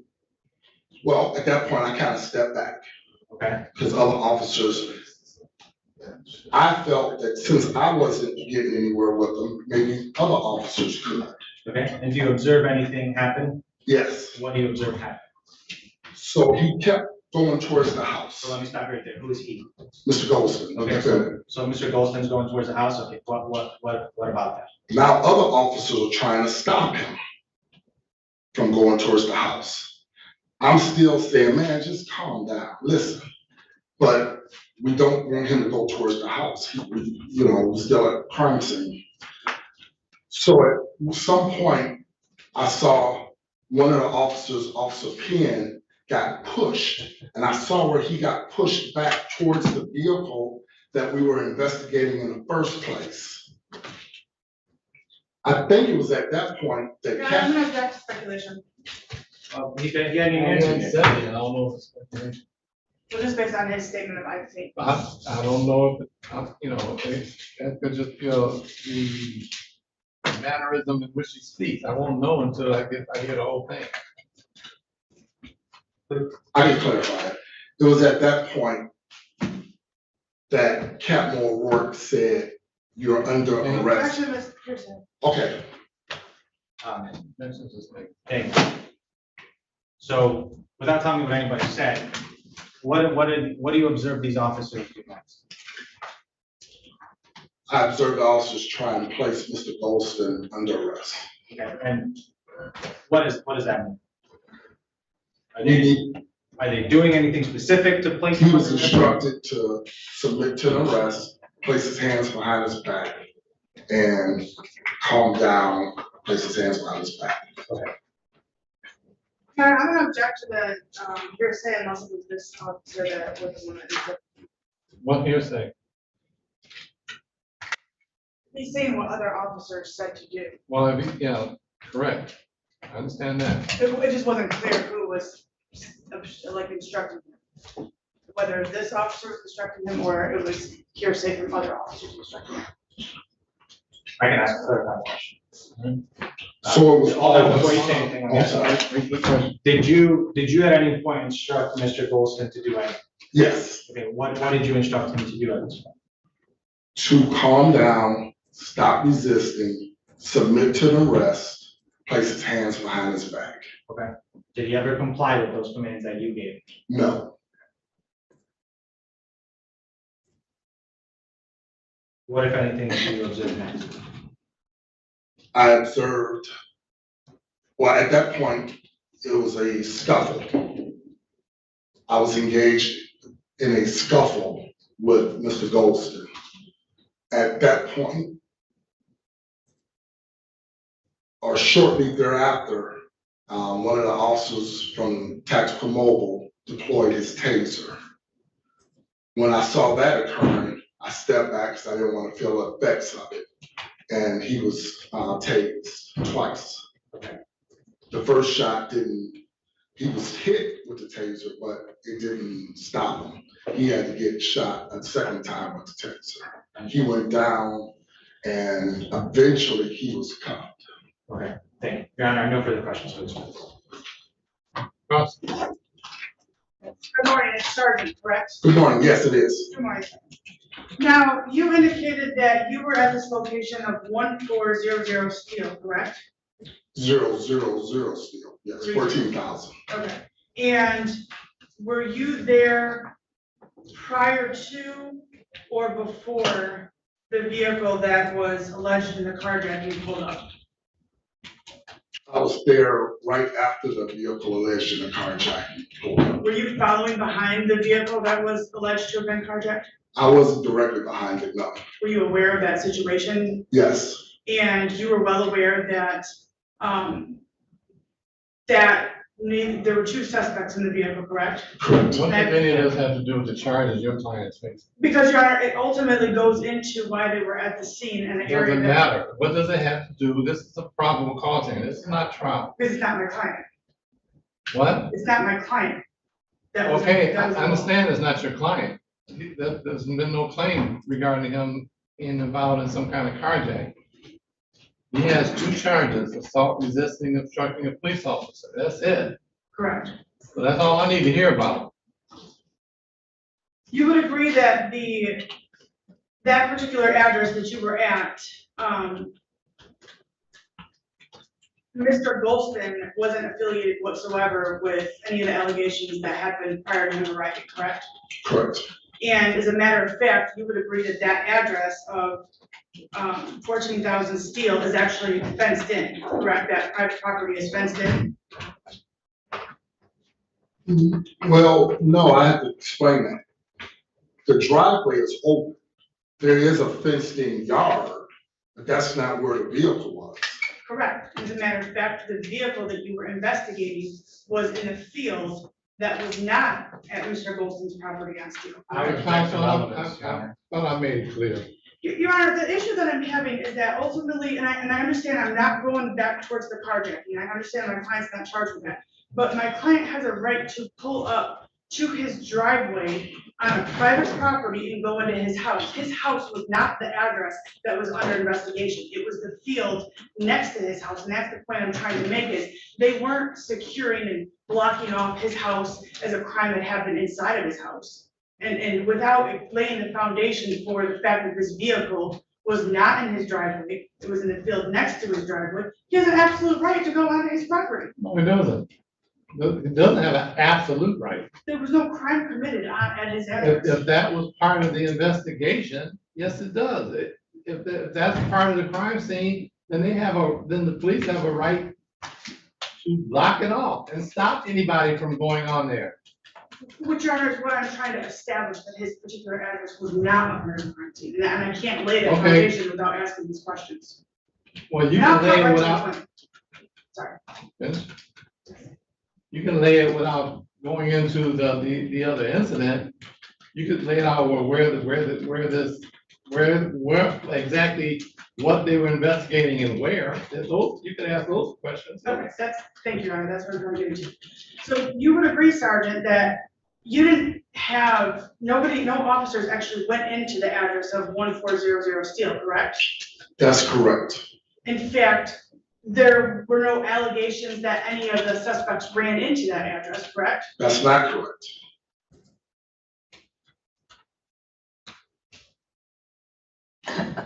you're telling me that that you observed some of the suspects run into this address on Steel? No,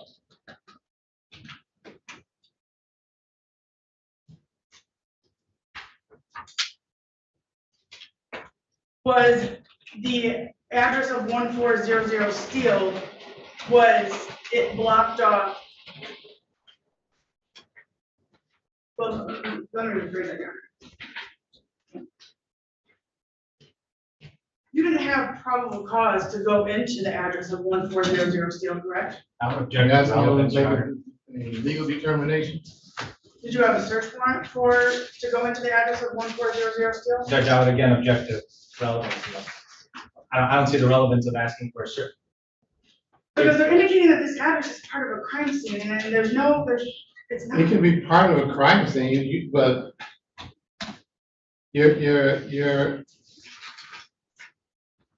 this witness was in a supervisory position at this crime scene. So he has information and is getting information from multiple sources, some of which is going to be hearsay.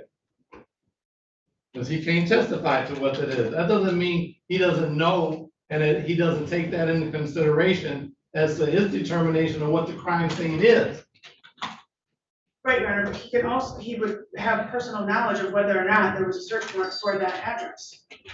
I'm not asking him for hearsay of what other people were telling him. Okay, Was there a search warrant? how is it relevant? Based on the fact that I'm still falling back, that this particular address, maybe the surrounding area was a part of the crime scene, but nothing in this particular house, in this address, was involved in a crime scene. Well, that's your position. That's not his. I haven't heard anything that says it's not his. Well, Your Honor, You haven't even asked him about that. You're going into all this other, you asked him, you asked him, did he see anybody run into this home? He said no. He said, you asked him, did any officer go into this home? He said no. And then you're gonna ask him, was there a warrant? If there was a warrant, they would have went into the home. Then you ask him, was there any information that he got regarding anybody that had to do with that carjacking or armed robbery, whatever it was, going to that home? And he said yes.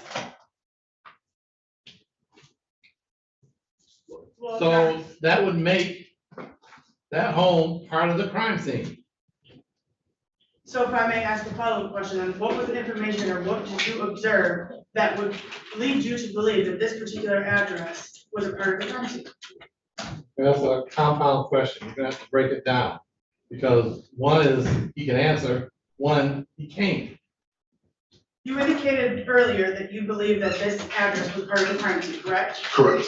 What information did you, or what did you observe that would make you believe that this particular address, a private home, was part of the crime scene?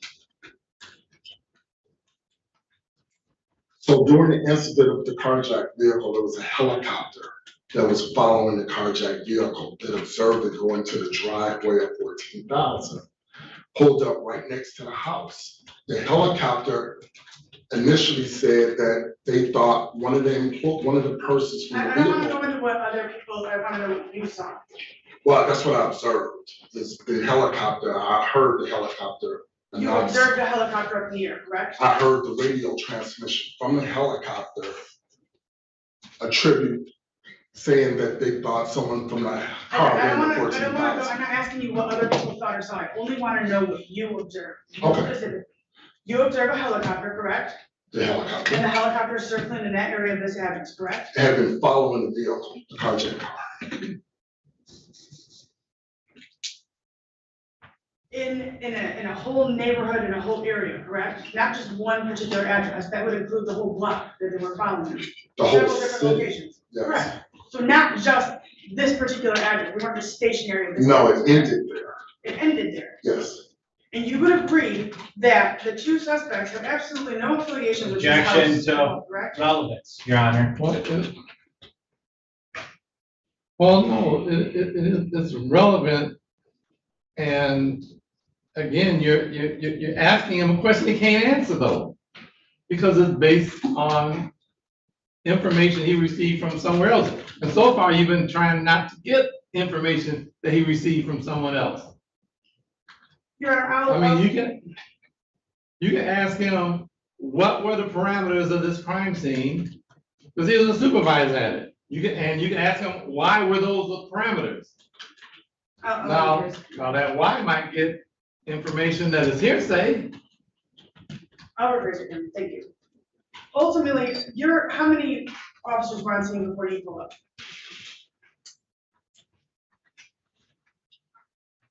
Well, so there were 2 cars from TAC Mobile, that would have been 4. Myself behind one of the cars, so that made 5. Then it was units from my, cars from my unit. It's hard to say how many cars, because we all kind of pulled up at the same time. Some went down the street, some went to the house 1 block east, whichever, I think whatever the street is, 1 block east. So there was a lot of officers surrounding that house. We set up a perimeter on that car in the house. You would agree that the vehicle was not parked in the driveway when you pulled up, right? Pulled up right in the driveway and right at the gate that was closed. There was 2 dogs in the backyard. Right in the driveway, Did you right have a next to the body house. camera? What's that? Did you have a body camera? No, I did not. Why not? Well, I've been putting clothes and everything happened from my house, so we wasn't executing a search warrant. I don't wear it like that. So I'm in a plain clothes capacity. Does your scout car have a cam? I don't drive a scout car. Did you observe any other officers that were in the area when Mr. Goldston got out of his vehicle with body camera? That's not something that I was observing, paying attention to. So you would agree that any interaction that you had with Mr. Goldston would not have been caught on any camera attributed to you, correct? No, that's not exactly correct. I'm saying I didn't have a body camera on. I'm not saying that I wouldn't be on someone else's body camera. I'm not asking about anyone else's, I'm asking you. I thought she was asking about someone else's. No, No, I don't have a body camera.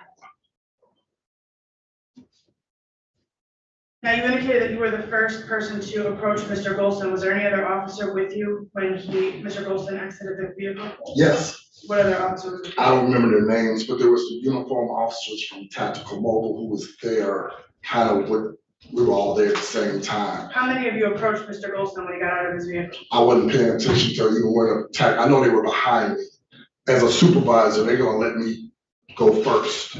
So I engaged Mr. Goldston. I know that they were behind me. I just can't tell you exactly where, but I do know that they were behind me. Would you agree that the parameters of this investigation regarding the stolen vehicle did not include just solely this address of Steele, correct? I'm sorry. It was a bigger parameter than just, I'll rephrase. It was a bigger parameter than just this address of 14,000 Steele, correct? Talking about the carjacked vehicle? Yes. Yes, it was a bigger parameter. Did it go all the way down the block? What was the parameter? What area were you? We have been following it all over the city. Okay, so when you pull up to this address where this vehicle stopped, at what point where does the crime scene start? Where's the crime scene end? What's the parameter? The house and the driveway, the immediate curtilage around the house and the backyard, for that particular, for 14,000. Now, you had testified earlier that based on where this vehicle parked, was there any other reason why this address was part of an investigation? Yes. And it had nothing to do with Mr. Goldston, correct? Correct. You were there for the surveillance? Sorry, That had nothing to do with Mr. Goldston, you were there for the surveillance, correct? for the surveillance of the vehicle and then subsequently the house. Just the vehicle. Not just the vehicle, but the house also. Were you aware of who Mr. Goldston was prior to him stepping out of the vehicle? No. Were you aware that he was resided at that address? I became aware of it after he stepped out of the vehicle and, would you say was he frantic or what was his? Frantic is a decent word. I would say extremely volatilely upset. So he pulls up to the house in his red van, correct? Yes. And how many officers are surrounded his house when he pulls up, approximately? Well, the attack mobile officers were just north of his house in their, with their vehicles. They had long guns. There were two officers from commercial auto theft that were just south of the house. And then myself, I was kind of positioned in front along with the other supervisors who were arriving, Captain O'Rourke and Commander Decker. Commander Decker would have been a senior officer, so I was kind of briefing him on what was going on. We were, it was just a lot going on, and then that's when Mr. Goldston pulled up. So I would have been the first to engage him just by where my body was, just because of the way everything went. Correct, but what I'm asking you is when he pulls up, there are approximately at least 10 plus officers and at least 5 scout cars and police vehicles, correct? In and around that area, yes. And he had indicated to you that his family was inside of that house, correct? Eventually, yes. And one would expect that a gentleman who pulls up, who has nothing to do with the crime scene that you're investigating, sees all these officers in scout cars and tactical and all this, you would expect someone to be a little bit emotional about what's going on in his household with his family inside the house, correct? No, that's not correct. I would expect him to listen to the police. If it was you or me, I would expect you to listen to what the police is trying to tell you. What I would expect is you to calm down and let me explain and listen to my explanation, which was a completely reasonable explanation. That's what I would expect.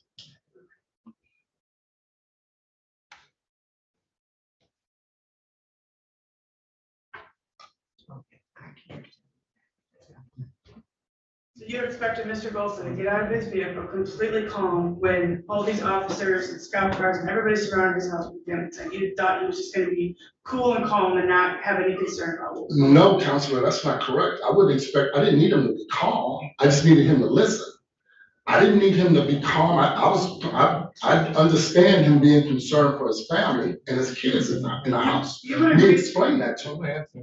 I'm sorry. You would agree that when Mr. Golson pulled up, he had not committed any crimes, correct?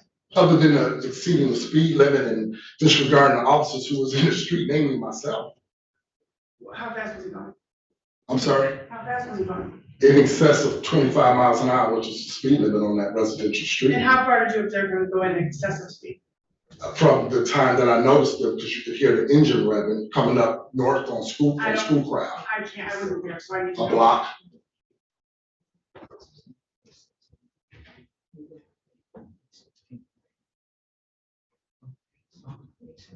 Is speeding an arrestable offense? No.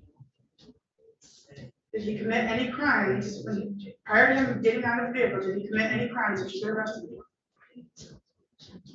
You said prior to getting out the vehicle? Correct. No, he was in the vehicle, other than the speeding. Then you said he gets out of the vehicle and he attempts to go on his private property, correct? Yes. Where does he park?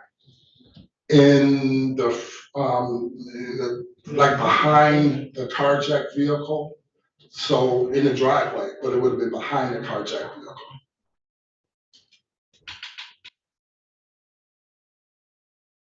In his personal driveway, correct? Correct. Was there any yellow caution tape or anything blocking off his house? No.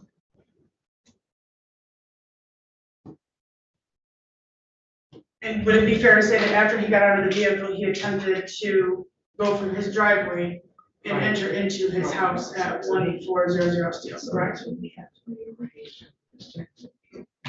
Say that one more time. He exited the vehicle that was in his driveway, correct? Yes. And then he attempted to go into his house. He attempted, yes.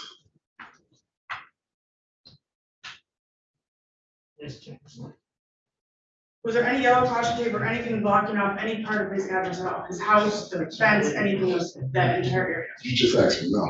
No yellow tape.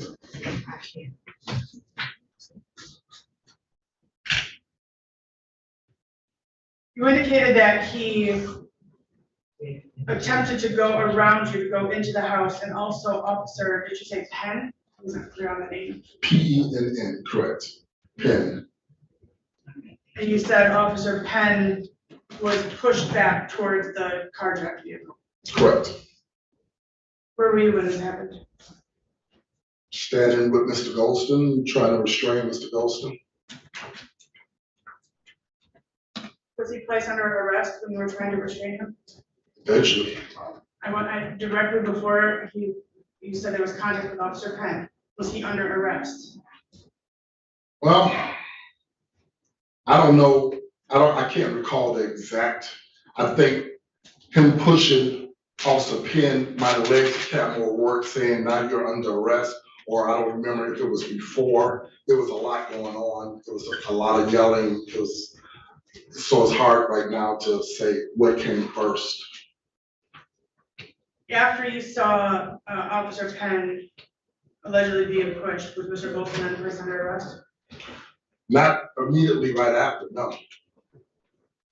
Because it was the tasing, remember, the tasing part, He was tased her. twice.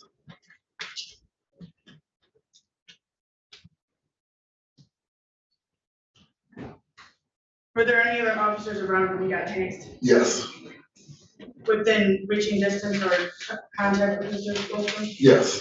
What other officers? Captain O'Rourke and Commander Decker. Commander Decker caught a fist to the jaw, to the face. Did you see this? I'm sorry? Did you see that? No, it all happened very fast. Commander Decker was at the bottom of the pile. Yeah, and then I asked to strike that, anything he didn't observe. No objection, Your Honor. All right, let's try it. After Mr. Golston was tased twice and then arrested, did you have any other contact with him? No,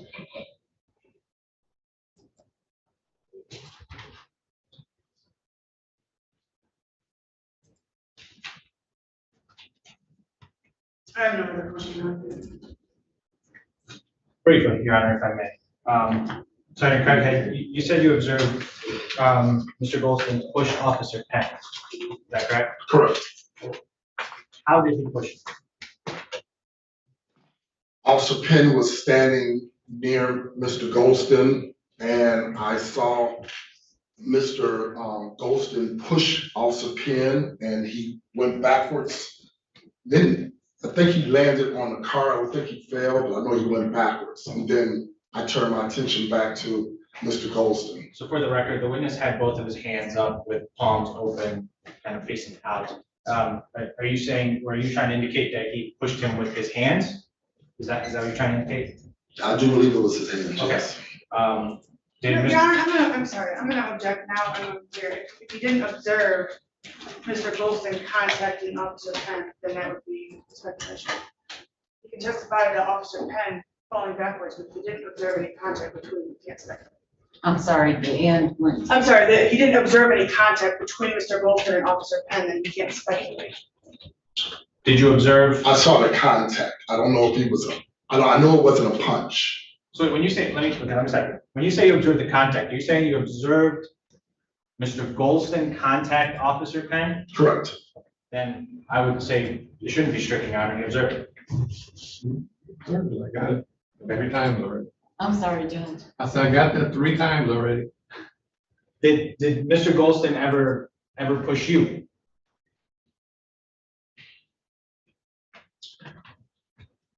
No. No, I'm a big guy, so he didn't try and push me. He tried to get past me. And it's like 2 big guys. It wasn't a pushing match. I didn't get into a pushing match with Mr. Golston. But I did use my body to try and block him from doing what he wanted to do. But he and I never engaged or anything like that. I have no further questions. Nothing, Your Honor, thank you. Thank you.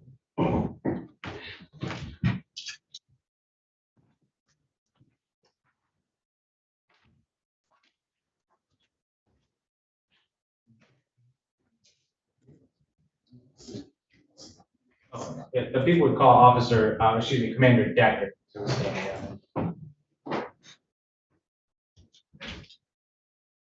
down.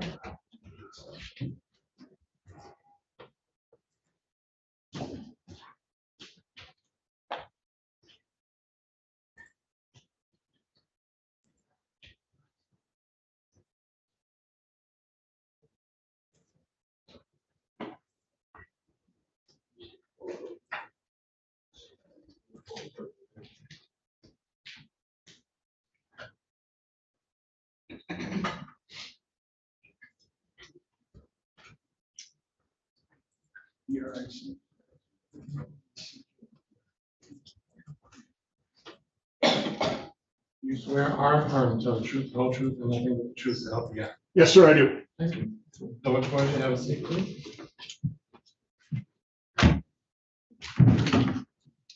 Thank you, Judge. Sir, could you please state your name for the record? Eric Decker. Mr. Decker, where are you currently employed?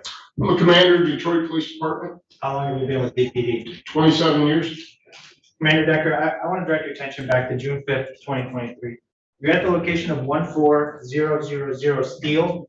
Yes, I was. Is that in the city of Detroit, County of Wayne? Yes, it is. And what is at that location? It's a private residence. Okay. Were you there in a work capacity on that day? Yes, I was. Were you in uniform? I was not in uniform. I was in plain clothes that day. I had a polo shirt with a DPD emblem on it, blue jeans, exposed badge, weapon, radio. Where's your badge exposed on? It was on my belt at that time. Okay. Where specifically in relation to the address are you located on that day? Originally, I was on, I would call it the northeast corner of that, kind of the northeast corner of the property in the alley. Something came to my attention and I moved closer to that house. I was adjacent to a side door on the north side of the building for most of the interaction. Okay. What came to your attention? During the investigation, a vehicle pulled up to the location. A gentleman exited that vehicle, was making some very loud statements about going in there. In fact, I see the gentleman seated here to my left wearing a white button-up shirt. Okay, so let's stop right there. Your Honor, may the record reflect that the witness identified the defendant, Mr. Golston. Thank you. So how far away from Mr. Golston are you when you hear him making any sort of statement? I would say originally about 50 feet when his vehicle came to that location and he exited. Did you ever get closer to Mr. Golston in that vehicle that came? To his person, at some point, he approached within a couple feet of my person. I gave him some verbal orders to back away, that he wasn't going in the location.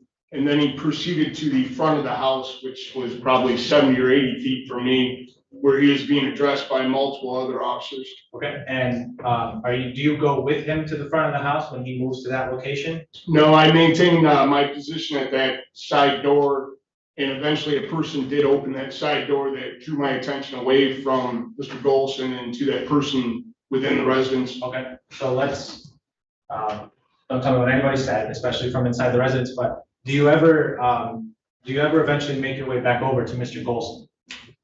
No, Mr. Golson made his self to my presence. Okay. He came from the front of the house to within just a couple feet of that side door. So what did you do when he came over to that side door? At some point, I attempted to place him in custody. Why? It was my impression he pushed an officer. There was another. I'm not object to any speculation unless he observed something. Foundation, please. Of course. Did you observe Mr. Golston do anything before attempting to place him in custody?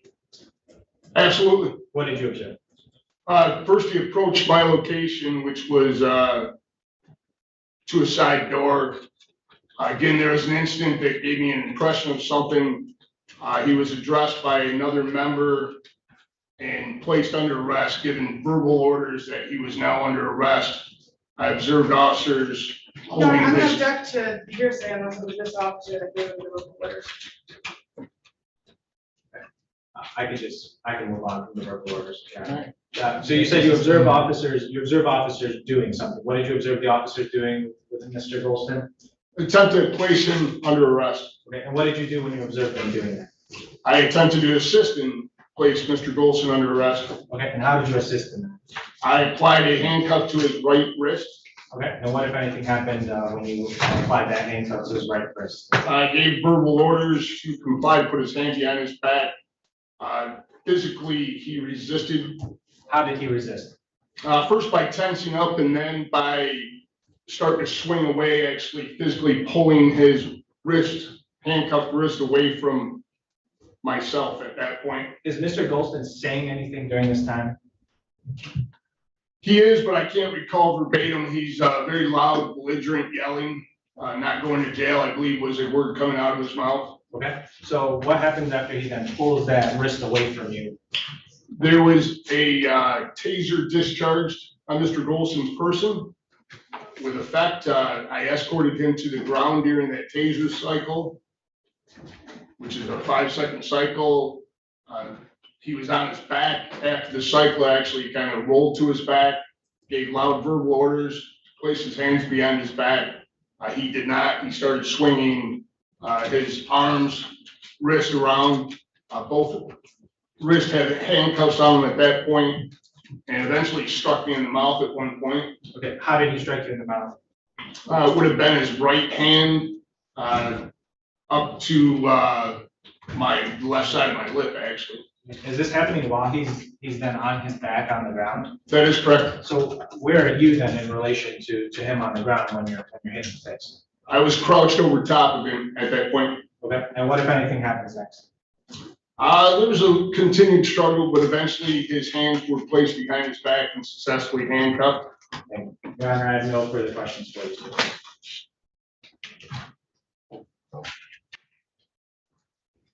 Good morning, it's Sergeant as well?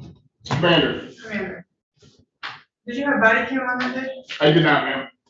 Did you observe any of the other officers with body cam on that day? Yes, I did. Who did you observe with body cam? There's uniform officers from the tactical service section. I'm not aware of all their names, but I know all those officers had operable body worn cameras. How'd you know they were operable? I've actually viewed some of them myself, but my impression of the green light on would, in my mind, make them operable. How many body cams did you observe? Would say 3 off the best of my recollection. And you don't remember who they were? I remember an officer, Gilbert. I'm not sure the other uniform officers that were at that location. They were DPD or they were the tactical officers? DPD or tactical? They are Detroit police officers assigned to the tactical service section How were they dressed? in full uniform.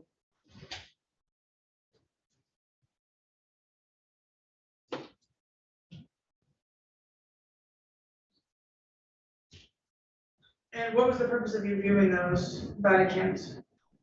I watched the incident, not sure what purpose at this time, what it was for. Prior to this exam date, obviously. Prior to this exam date, like within the last couple of weeks, or when did you watch them? I would say within the past month.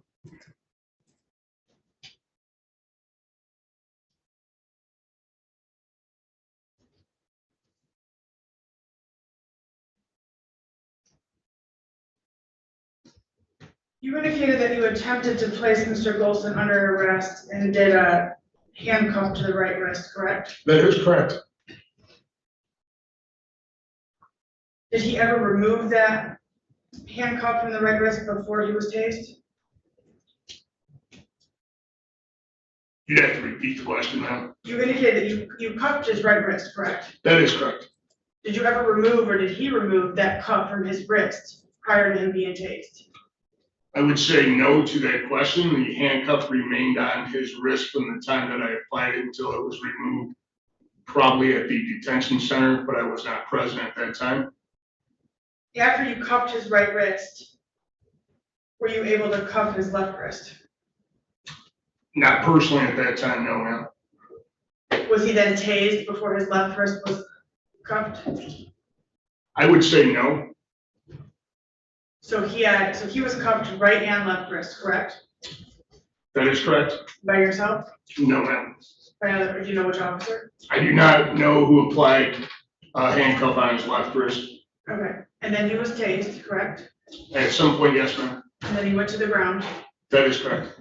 So now he's on the ground, on his back, cuffed right wrist and left wrist, and tased, correct? No, I ma'am. want to make it clear, the testimony from what I heard, he had a handcuff on his right wrist and he had a separate handcuff on his left wrist. Is that the testimony? That is correct, sir. Okay, Correct, it's that's- not one handcuff, it's two sets of handcuffs. Right, that's what I was asking. Okay. All right, just want to make sure. That's why I asked if it was his handcuff or if it was somebody else.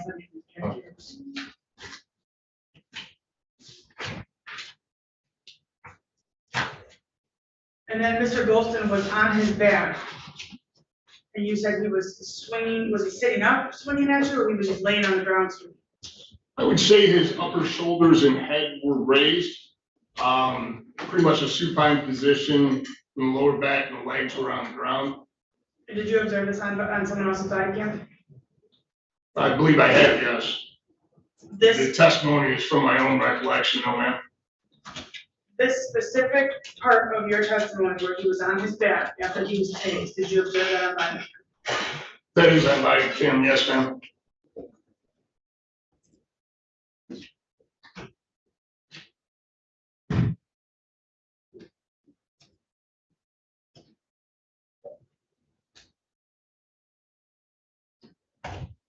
Were you aware that Mr. Golston lived at that house? He did make a statement to that effect. I am aware now that he does. And you were aware that he was concerned about his family that was inside of the house that was surrounded by 10 plus police officers? I mean, that's purely speculative on me. I do believe that he made a statement to the effect that he lived there. And he made a statement to the effect that his child's mother was inside, or children. And minor children as well, correct? That is correct. I don't think. No redirect, Your Honor. Thank you. Thank you, Mr. Pastor. Thank you.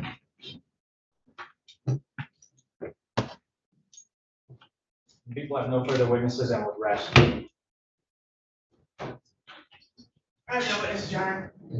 Motion. Yeah, before I do, Your Honor, I would just move to amend count two. Instead of saying oath of Craighead, I would move to amend that to Daryl Penn, for Officer Daryl Penn. Did you have notice to the defense prior to this?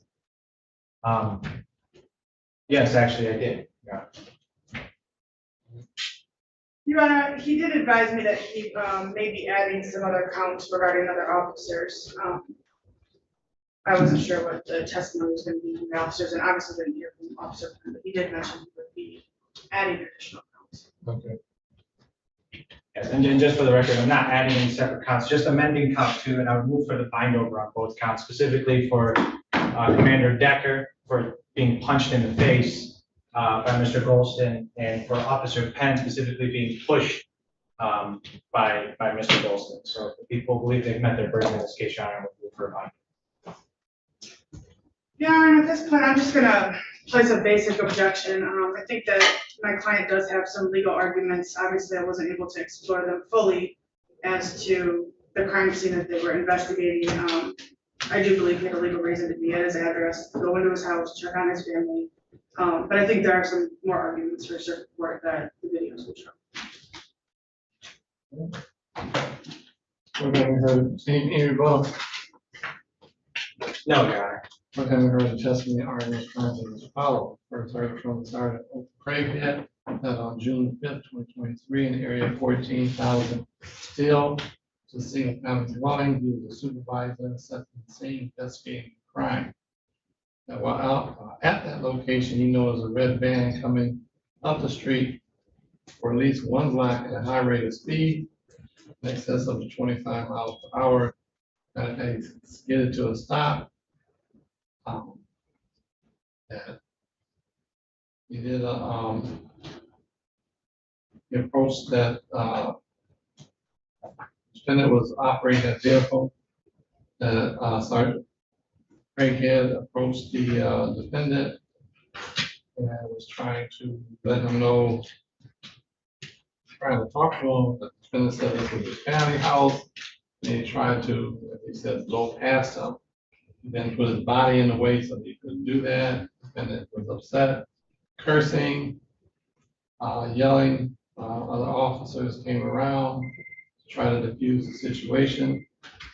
At that point, Sergeant Craig had stepped back. He did see Officer Penn get pushed by the defendant.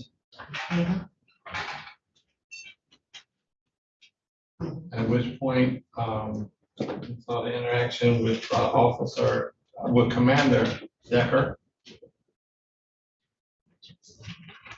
He said that a scuffle ensued. We also heard from Commander Eric Decker, who testified the same date, same place, same time. And he was also in plain clothes. He had an exposed badge on his belt, weapon. He saw the vehicle pull up. The defendant was making statements, gave the defendant verbal orders to back away. At one point he did back away, at least if he was at the side, toward the side of the house, back away toward the front, and then came back around to the side of the house. And he was involved in the trying to arrest the defendant. He applied a handcuff to his right wrist. So he then pulled his arm away and struck him in the mouth. I was on his back. He was just taser was discharged. Taser. He went down on the ground, and afterwards he was still struggling and struck the commander in his mouth. This question of fact.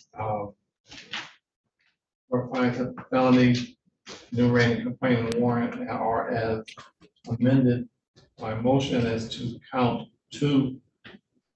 So Officer Penn instead of Officer Craighead did in fact occur in the city of Detroit. Probable cause of discharge this defendant will be bound over Wayne County Circuit Court of Criminal Division for arraignment of the information, which will be July 17th at 9 o'clock. Thank you, that was Officer Daryl Penn, correct? Daryl, yeah, it's spelled Daryl. DERALD.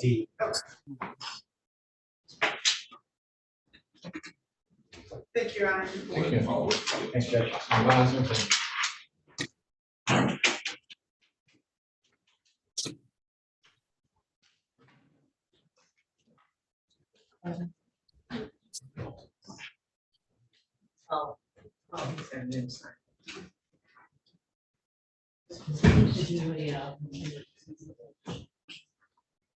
Parties ready on Brittany Davis?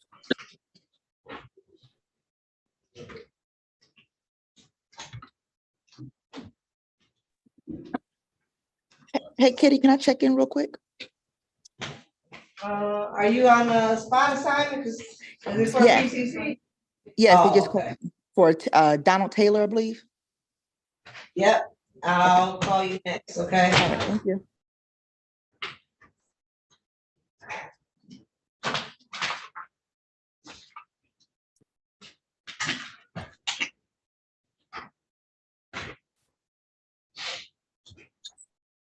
Calling case number 2156194 of the state of Michigan versus Brittany Davis. Defendant number 2 is charged with count 1, stolen property, receiving and concealing $20,000 or more. Count 2, stolen property, receiving and concealing motor vehicle. Count 4, weapons carrying concealed. This matter is scheduled for exam. Good morning, Your Honor. Adam Bookko appearing on behalf of the people, P86266. And good morning, Maria Manarino, P39531 on behalf of Ms. Davis, who is present on the court. Will you identify yourself in the record, please? Brittany Davis. Thank you. We are waiving as to count 4, counts 1 and 2, as after the vote of Ms. Davis, it is my understanding, will be dismissed on a motion of prosecution. That is correct, Your Honor. The people have moved to dismiss counts 1 and 2 in the interest of justice. Count 1 is dismissed. That's count 3, an objection to a waiver. And no objection to the waiver on count 4, Your Honor. Thank you. All right. Ms. Davis, you understand that you have a statutory right to your exam where the state must show by probable cause the crime was committed. By probable cause, you had something to do with that crime. That's not the count 3 only. You understand that? Yes, count 4, Judge. Oh, I'm sorry, count 4. Thank you. Anybody promise you anything or threaten you in any way to get you to waive your right to your exam that has not been on the record? I gotta hear you. Oh, no. All right. You're waiving your right freely and voluntarily after having opportunity to talk to your attorney about it. Yeah. Okay. And you signed the waiver of examination form, is that correct? Yes. All right. Court will find that you freely and voluntarily waive your right to preliminary exam as bound over the Wayne County Circuit Court Criminal Division for arraignment on the information, which will be July 17th at 9 o'clock.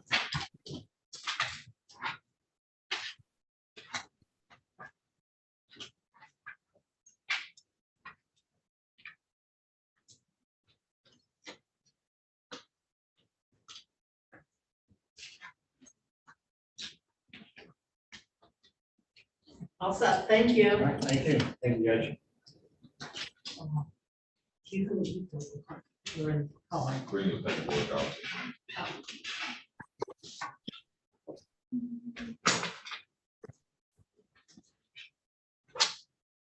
All right, you ready, Tiffany? Yes. Calling case number 2257201, the people of the state of Michigan versus Donald Taylor. Defendant is charged with count 1, weapons carrying concealed. This is a recall. Good morning, Your Honor. Ed Book appearing on behalf of the people, P86266.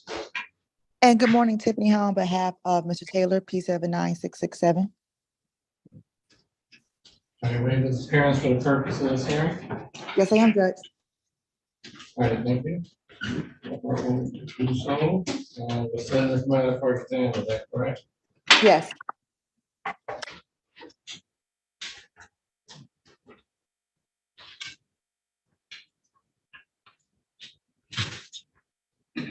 Are you not here next Monday? Yes, Judge, I'll be there next Monday for another exam. Oh, okay, so 9:45.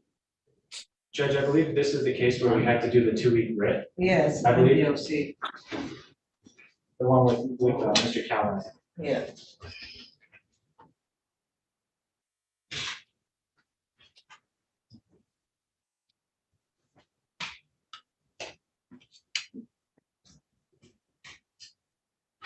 Okay. The July 17th. at Judge, 9:30? I have a trial scheduled to start that day. How long is your trial?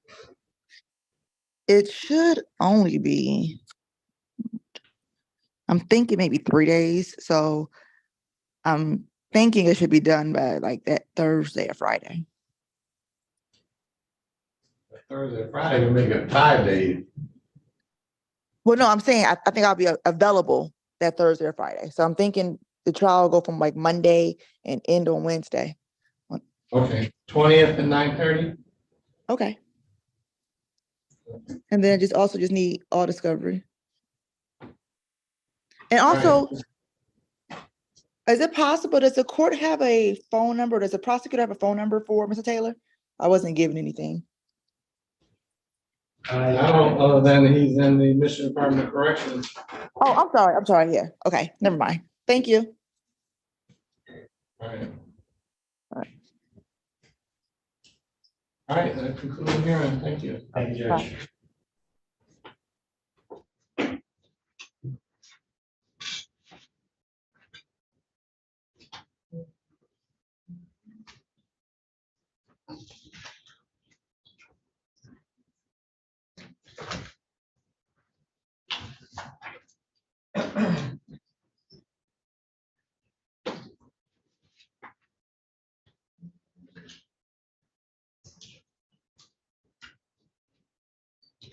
Calling case number 1660215, the people of the state of Michigan versus Tariq Naji. Defendant is charged with count one, assault with intent to murder. Count two, assault with intent to do great bodily harm less than murder. Count three, assault with a dangerous weapon, felonious assault. Count four, weapons, felony, firearm. This matter is a recall. Good morning, Your Honor. Adam Bushwick appearing on behalf of the people, P 86226. Good morning, Honor, to your staff, anybody attendance, DeRay Elder, on behalf of Mr. Najee, 57728. Najee, can you state your name for the record, please? Tarek Naji. Thank you. You're welcome. What are we doing, counsel? It's supposed to be in-person exam. Your Honor, I contacted the court this morning. I believe that people are not ready to proceed, Judge. I asked for permission to do this via Zoom. So Judge, that's why we're here via Zoom. The people are not ready to proceed, Your Honor. In this case, the victim, my supervisor, Ms. Narcessian, was in contact with the victim and indicated that he won't be appearing, so the people are unable to proceed. With that being said, Your Honor, I'm asking the court for dismissal without prejudice and removal of the tether. Now it's dismissed without prejudice. Thank you, Judge. Need a dismissal form. Thank you, Judge. Thank you.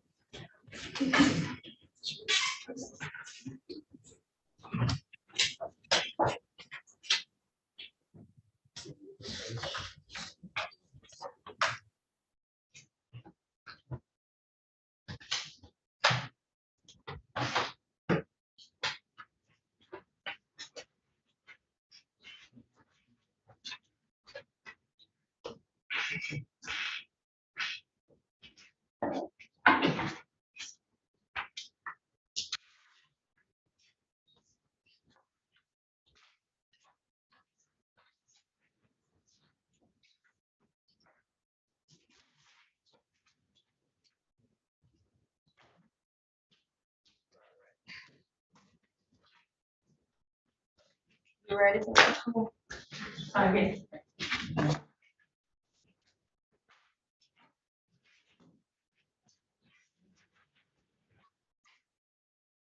Parties ready on Diego Maldonado. Calling case number 2357440, the people of the state of Michigan versus Diego Maldonado. Defendant is charged with count one, assault with a dangerous weapon, felonious assault. This matter is scheduled for an exam. Morning, Your Honor, AP Emily Corwin, P72482. And good morning, Your Honor, Robin Boyd, Pete 63057 on behalf of Mr. Diego Maldonado. He stands to my right. So now, can you please state your name for the record? Diego Maldonado. Thank you. All right, ready to proceed? And Your Honor, well, I don't see it on the letter, because I'm going to remove from initial sequestration. All right, you have officer in charge. The officer said yes. He said no. Oh, can I have an exception for the officer in charge? Is he testifying? No, he's not. Any objection? No objection. All right, any witnesses testifying today at trial, anytime in the future must be the courtroom, Zoom, and or YouTube, or be denied that future testimony. You have exception to the officer in charge. All right, any witness? Thank you. People who called Officer Robertson.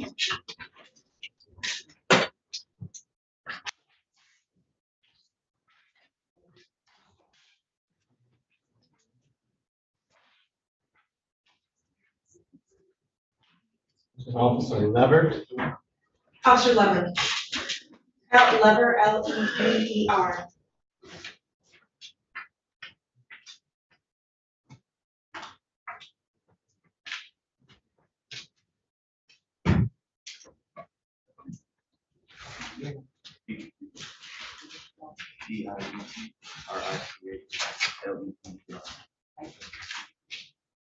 Come up here.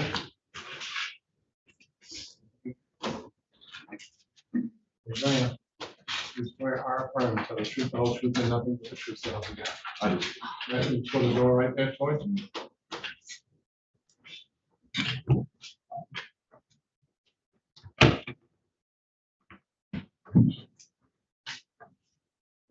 Proceed, I'm ready. Wait, officer, can you please state your name for the record? Deidre Weaver. Okay, and are you currently employed? Yes, what city Detroit? In what capacity? Peace officer, How long are you in this office? 2 months.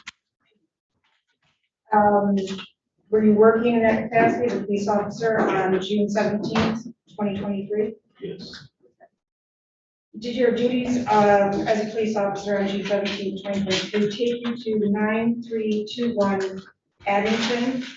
yes, Is that in Detroit, Michigan? yes, In the county of Wayne, Michigan? yes.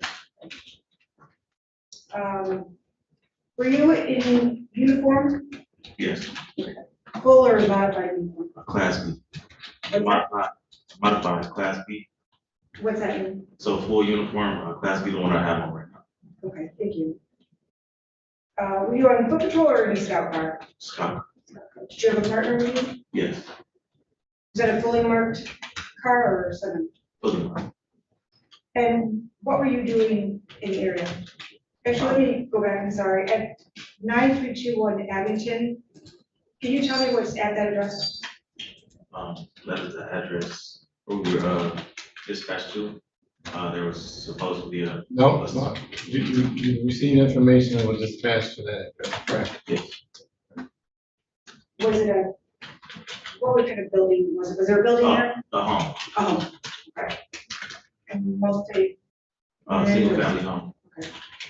And how did you come to be at that location? We were notified, dispatched that there was an assault that took place at that. Okay, and when you arrived, what did you observe?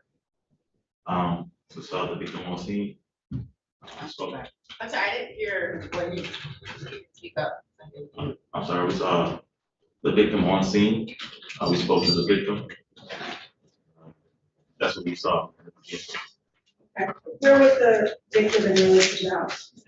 She was north of the home, on the street, on Addison. Okay. Was she in a car or outside the vehicle? In a vehicle. And what happened after that? We spoke to Ms. Hernandez. She mentioned that. You can't say what she said. Well, question answered. Okay, next question. Who is Ms. Hernandez? The victim. Okay. Alleged victim. As a result, I'm sorry. Alleged victim. I don't have a Alleged crime yet. victim. Did you observe, Ms. Hernandez at the scene? Yes. Did you observe anyone else at the scene? Yes. Who was that? Do you know? The defendant. Okay, you see the defendant, do you see that person in the courtroom today? Yes. Can you please point to them and identify what they're wearing? The glasses. Glasses and something else? Turtleneck. Okay, thank you. Let the record reflect that the witness has identified the defendant. Record so reflect.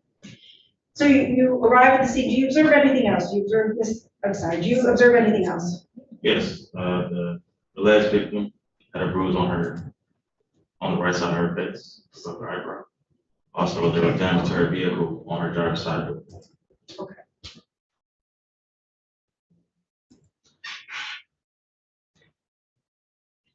You said a bruise where? It was on her face, above her right eyebrow.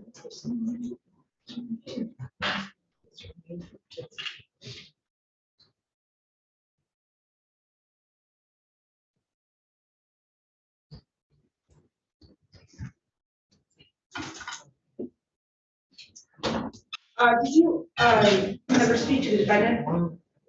Yes. Okay. And what was that? We spoke to the defendant, and asked for his name after we spoke to the alleged victim. And he identified himself as who she said he was. He identified himself. I'm sorry. Can you repeat As that? who the alleged victim said he was, who committed the assault. Okay. You know, I'm gonna strike the last part. Sure. That's all I'm gonna say. Sorry. Well, I'm gonna strike the part what the alleged victim said. Okay.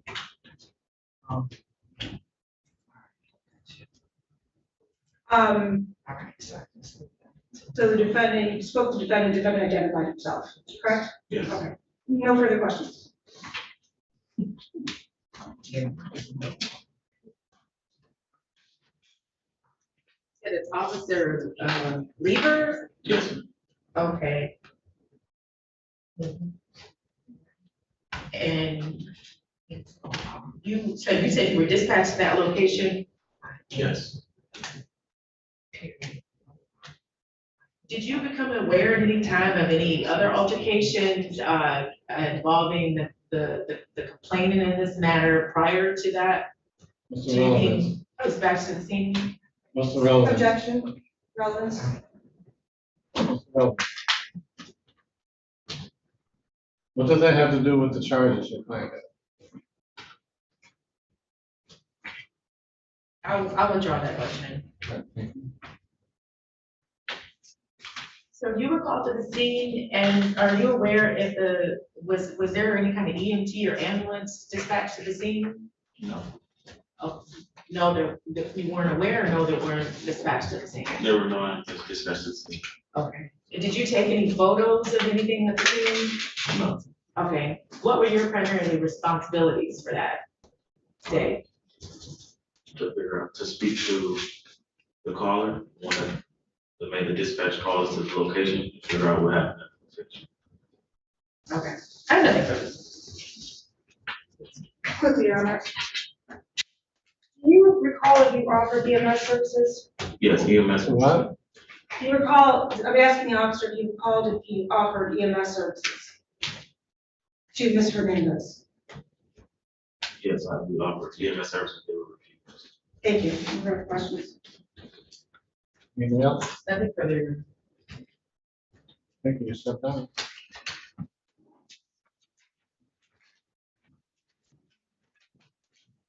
People called Danielle Hernandez.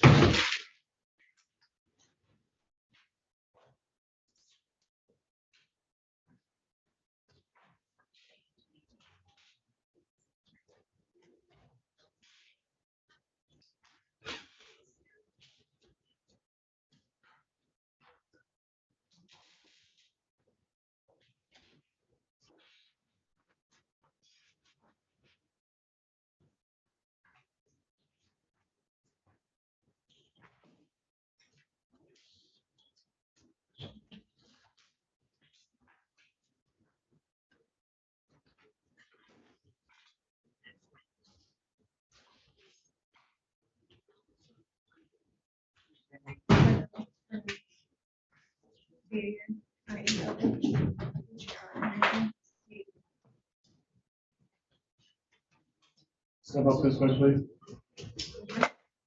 Here, up to. Right there. Raise your right hand. You swear or affirm to tell the truth, the whole truth, and nothing but the truth, so help you God. Yeah. Pull the door towards you. See?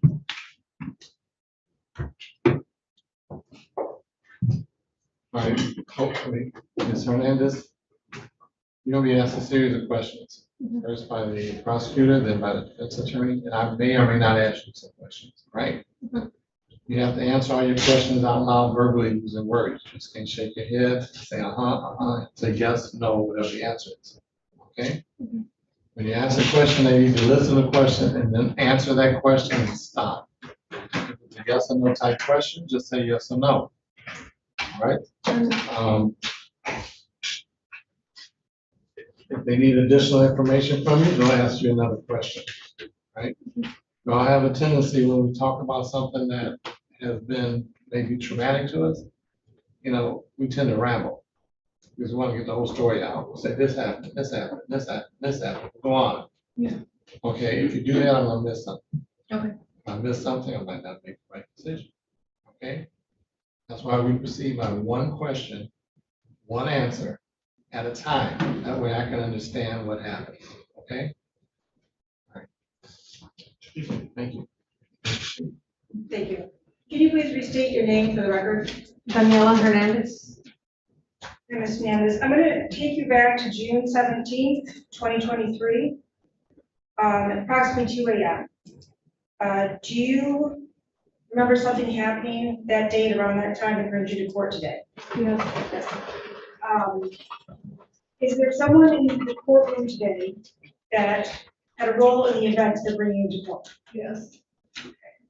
Can you point to that person and tell the court what he's wearing? Right there, the black shirt with the beige. Shirt on. Thank you. Let the record reflect that the witness has identified the defendant. Right, so is that, As it relates to the defendant, can you tell the court about the events that happened that bring you here today? What happened? That's do correct. that question and answer, not narrative, please.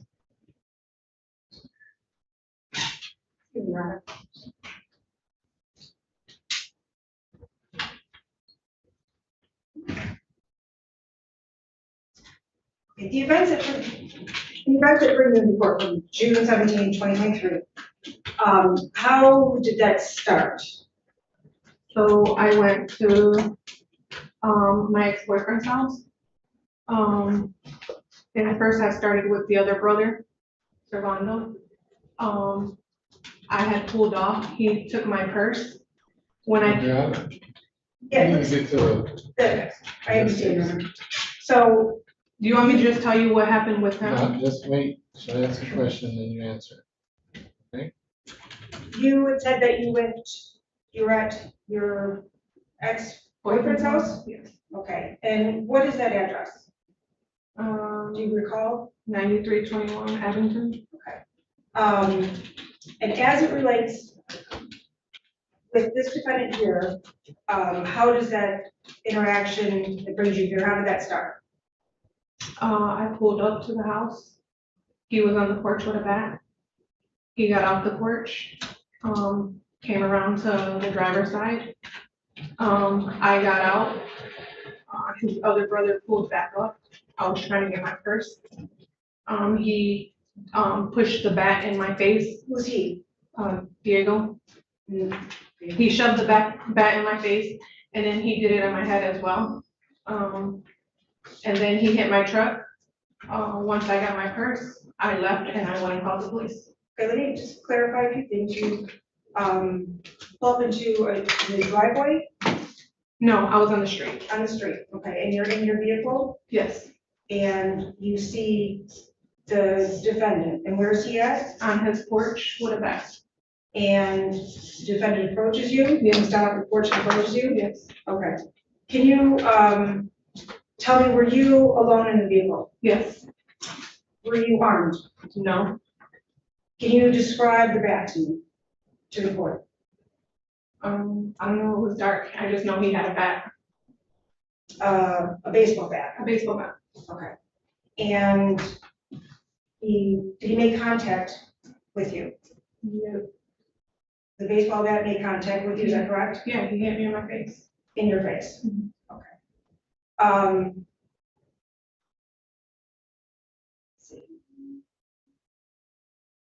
What did you do after that? After that, I got in my vehicle. I pulled to the gas station because his brother broke my phone. I had to pull to the gas station. Just tell me about going to the gas station. You drive to the gas I station? pulled to the gas station. I asked the clerk if I can use a cell phone to call the police. I called the police. They told me to go and wait for them. Don't go over there by myself. As soon as I seen them pull up, I pulled up back to the house. Okay.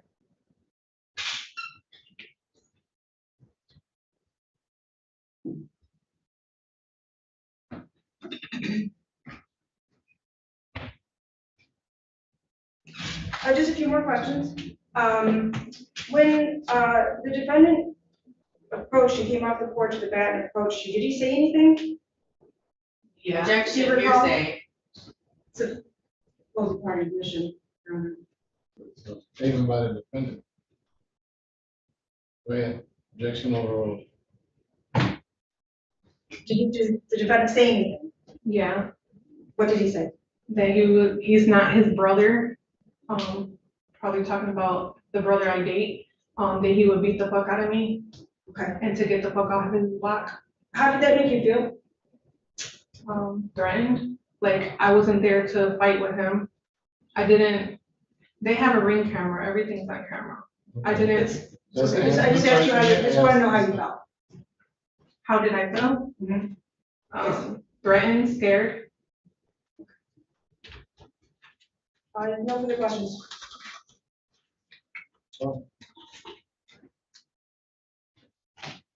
Hey, still morning. Good morning, Mr. Hernandez.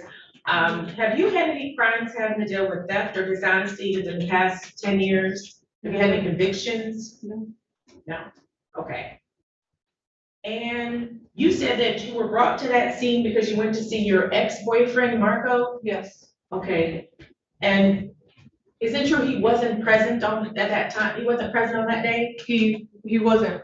He wasn't, okay. Isn't it true that you had had an altercation with him earlier in the day? This is relevant, It Your Honor, goes to, objection. goes to credibility, Your Honor? So, I'm not going to. Has nothing to do with this case. I'm sorry. I That can't has hear what nothing to you're do with what your client is charged with. saying. I'll withdraw that.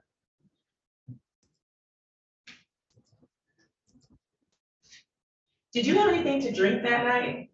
I did. What did you drink? Ciroc, primary. Okay. Do you know how many drinks you had? You When- recall? How many did I have? Yeah. Two. Two.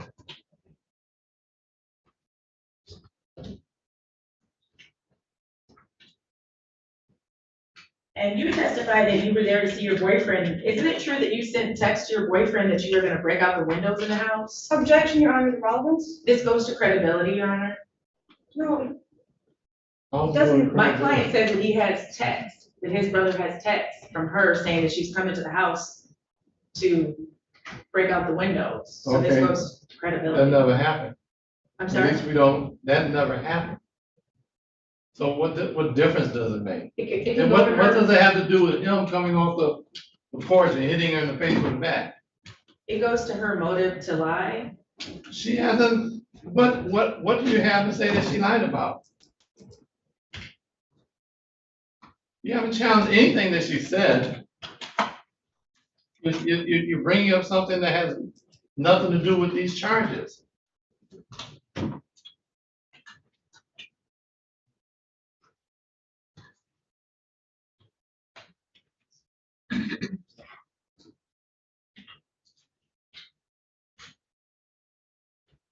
So you testified you were there, for looking for Marco. Did you ever tell the police that you came there to fight? Yes or no? Did I come there to fight? Did you ever tell the police that you came there to fight? No. objection, Your Honor, I'm gonna ask about the relevance, purpose why she was there. Well, I'm assuming this is the police, after the police contacted her, so what she said to the police would have been relevant. I'm gonna allow it. And you testified here today, that my client said, that he's not his brother.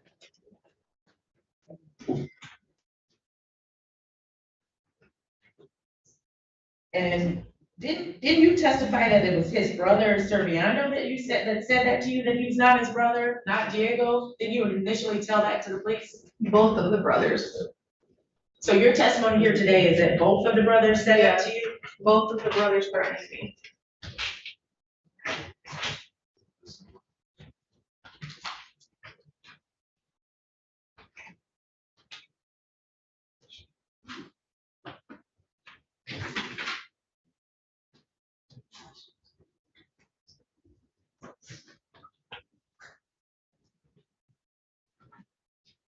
And you said he came up the porch. Didn't you come up to him in a threatening manner? Isn't that why he came at you with the bat? I did not.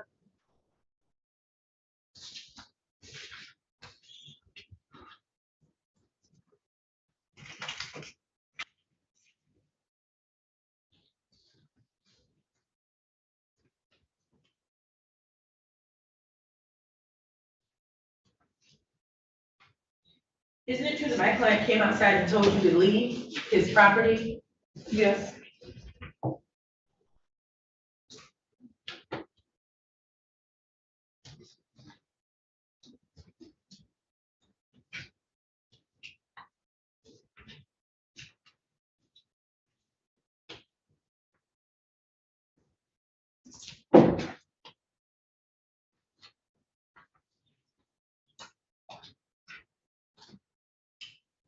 And you said that my client approached you and hit you with the bat, correct? Yes. Did he hit you? Was he holding it in his right hand or left hand? I'm not sure. Okay. And then, what were the conditions on that day? Was this daytime or nighttime? In the middle of the night. It was the middle of the night? What time of night was it? Probably like 2 I didn't get your a.m. answer. If you could repeat your answer. Like 2 a.m. No, one before that, you said the middle of the night. And she said, I need a verbal answer, please. Oh, Yes, in the middle of the night. Okay. And were there lights out, were there lights on outside, or were there lights on, or was it dark? Was it pitch black, or was there light out there? Street light.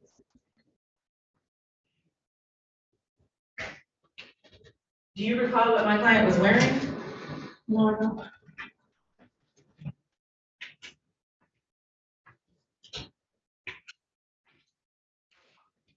And your testimony, you're saying my client was out there and his brother was out there, is that correct? Yes. Was there anybody else I can't outside? hear you, ma'am. You gotta, I can't Yes. hear you. Sit next to you.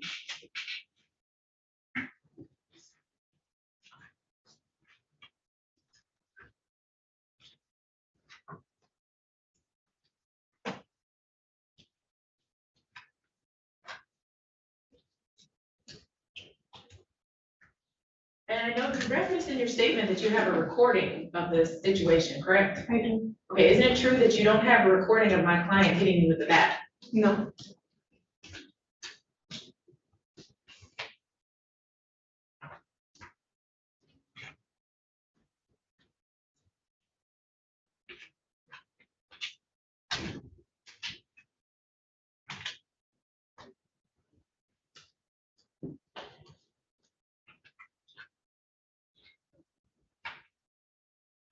And then you testified, you said that my client hit you with a bat. What did you do after he hit you with a bat?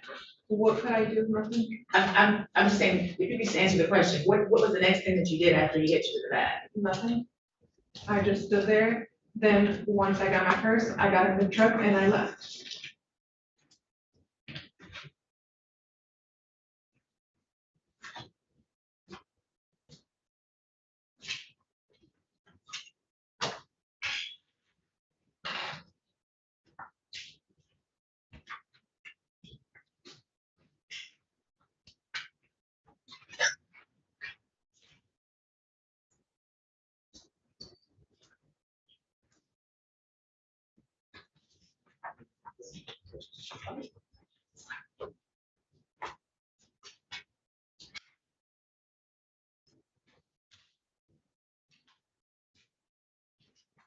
And you testified initially that my client was on the porch with a bat. So where was his brother at when he was on the porch?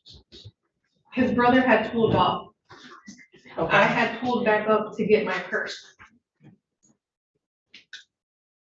Okay, I have nothing further. So, point of clarification, Your Honor, this, Daniela, this happened in the city of Detroit? Yes. In County One? Yes. Thank you. Nothing further. Okay. Nothing further, Your Honor. Thank you.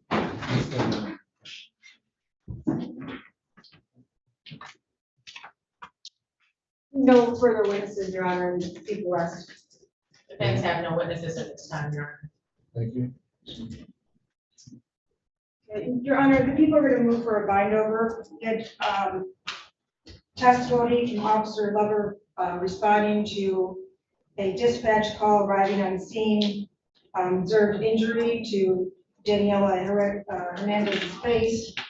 We have Daniela Hernandez testified that the defendant did approach her, had a baseball bat, threatened her, and then hit her in the face, causing injury. So with that, we feel people have met their burden and requested bond over. Your Honor, we would object to the bind over. Appears to be a question of, question of the charge act.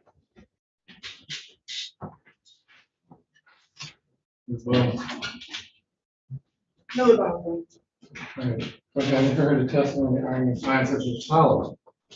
First, heard from Officer Lever, who testified that he had a run on June 17th, 2023, approximately 2 a.m. to 9:31 Avenue, Detroit. He spoke to the victim on the street, observed the victim that had a bruise on her face above the right eyebrow. And he spoke to the defendant who identified himself. We heard from the young Hernandez, who was the alleged victim in this case, at the same date, same time. She pulled up at that address. The defendant was on the porch with the bat. He came off the porch and shoved the bat in her face and head. And hit her in the face with the bat. Got in the car with the gas station, called the police.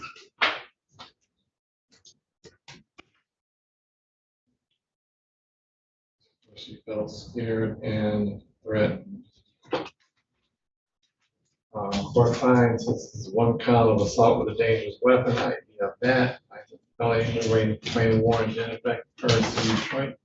Probable cause exists to charge this defendant to be bound over the Wayne County Circuit Court Criminal Division for arraignment on the information, which will be July 17th. Your Honor, you said July 17th at 9? Yes, ma'am. Okay. And Your Honor, we asked that the bond stay in place. My client, he is, as a girlfriend and children, three children, a baby on the way. He does There's no landscaping. motion. I mean, there's nothing. Why? I don't have any reason to change it. Thank you, Your Honor. I'm just cut you off. Okay, I just, I'm ready. Well said, thank you. That's it.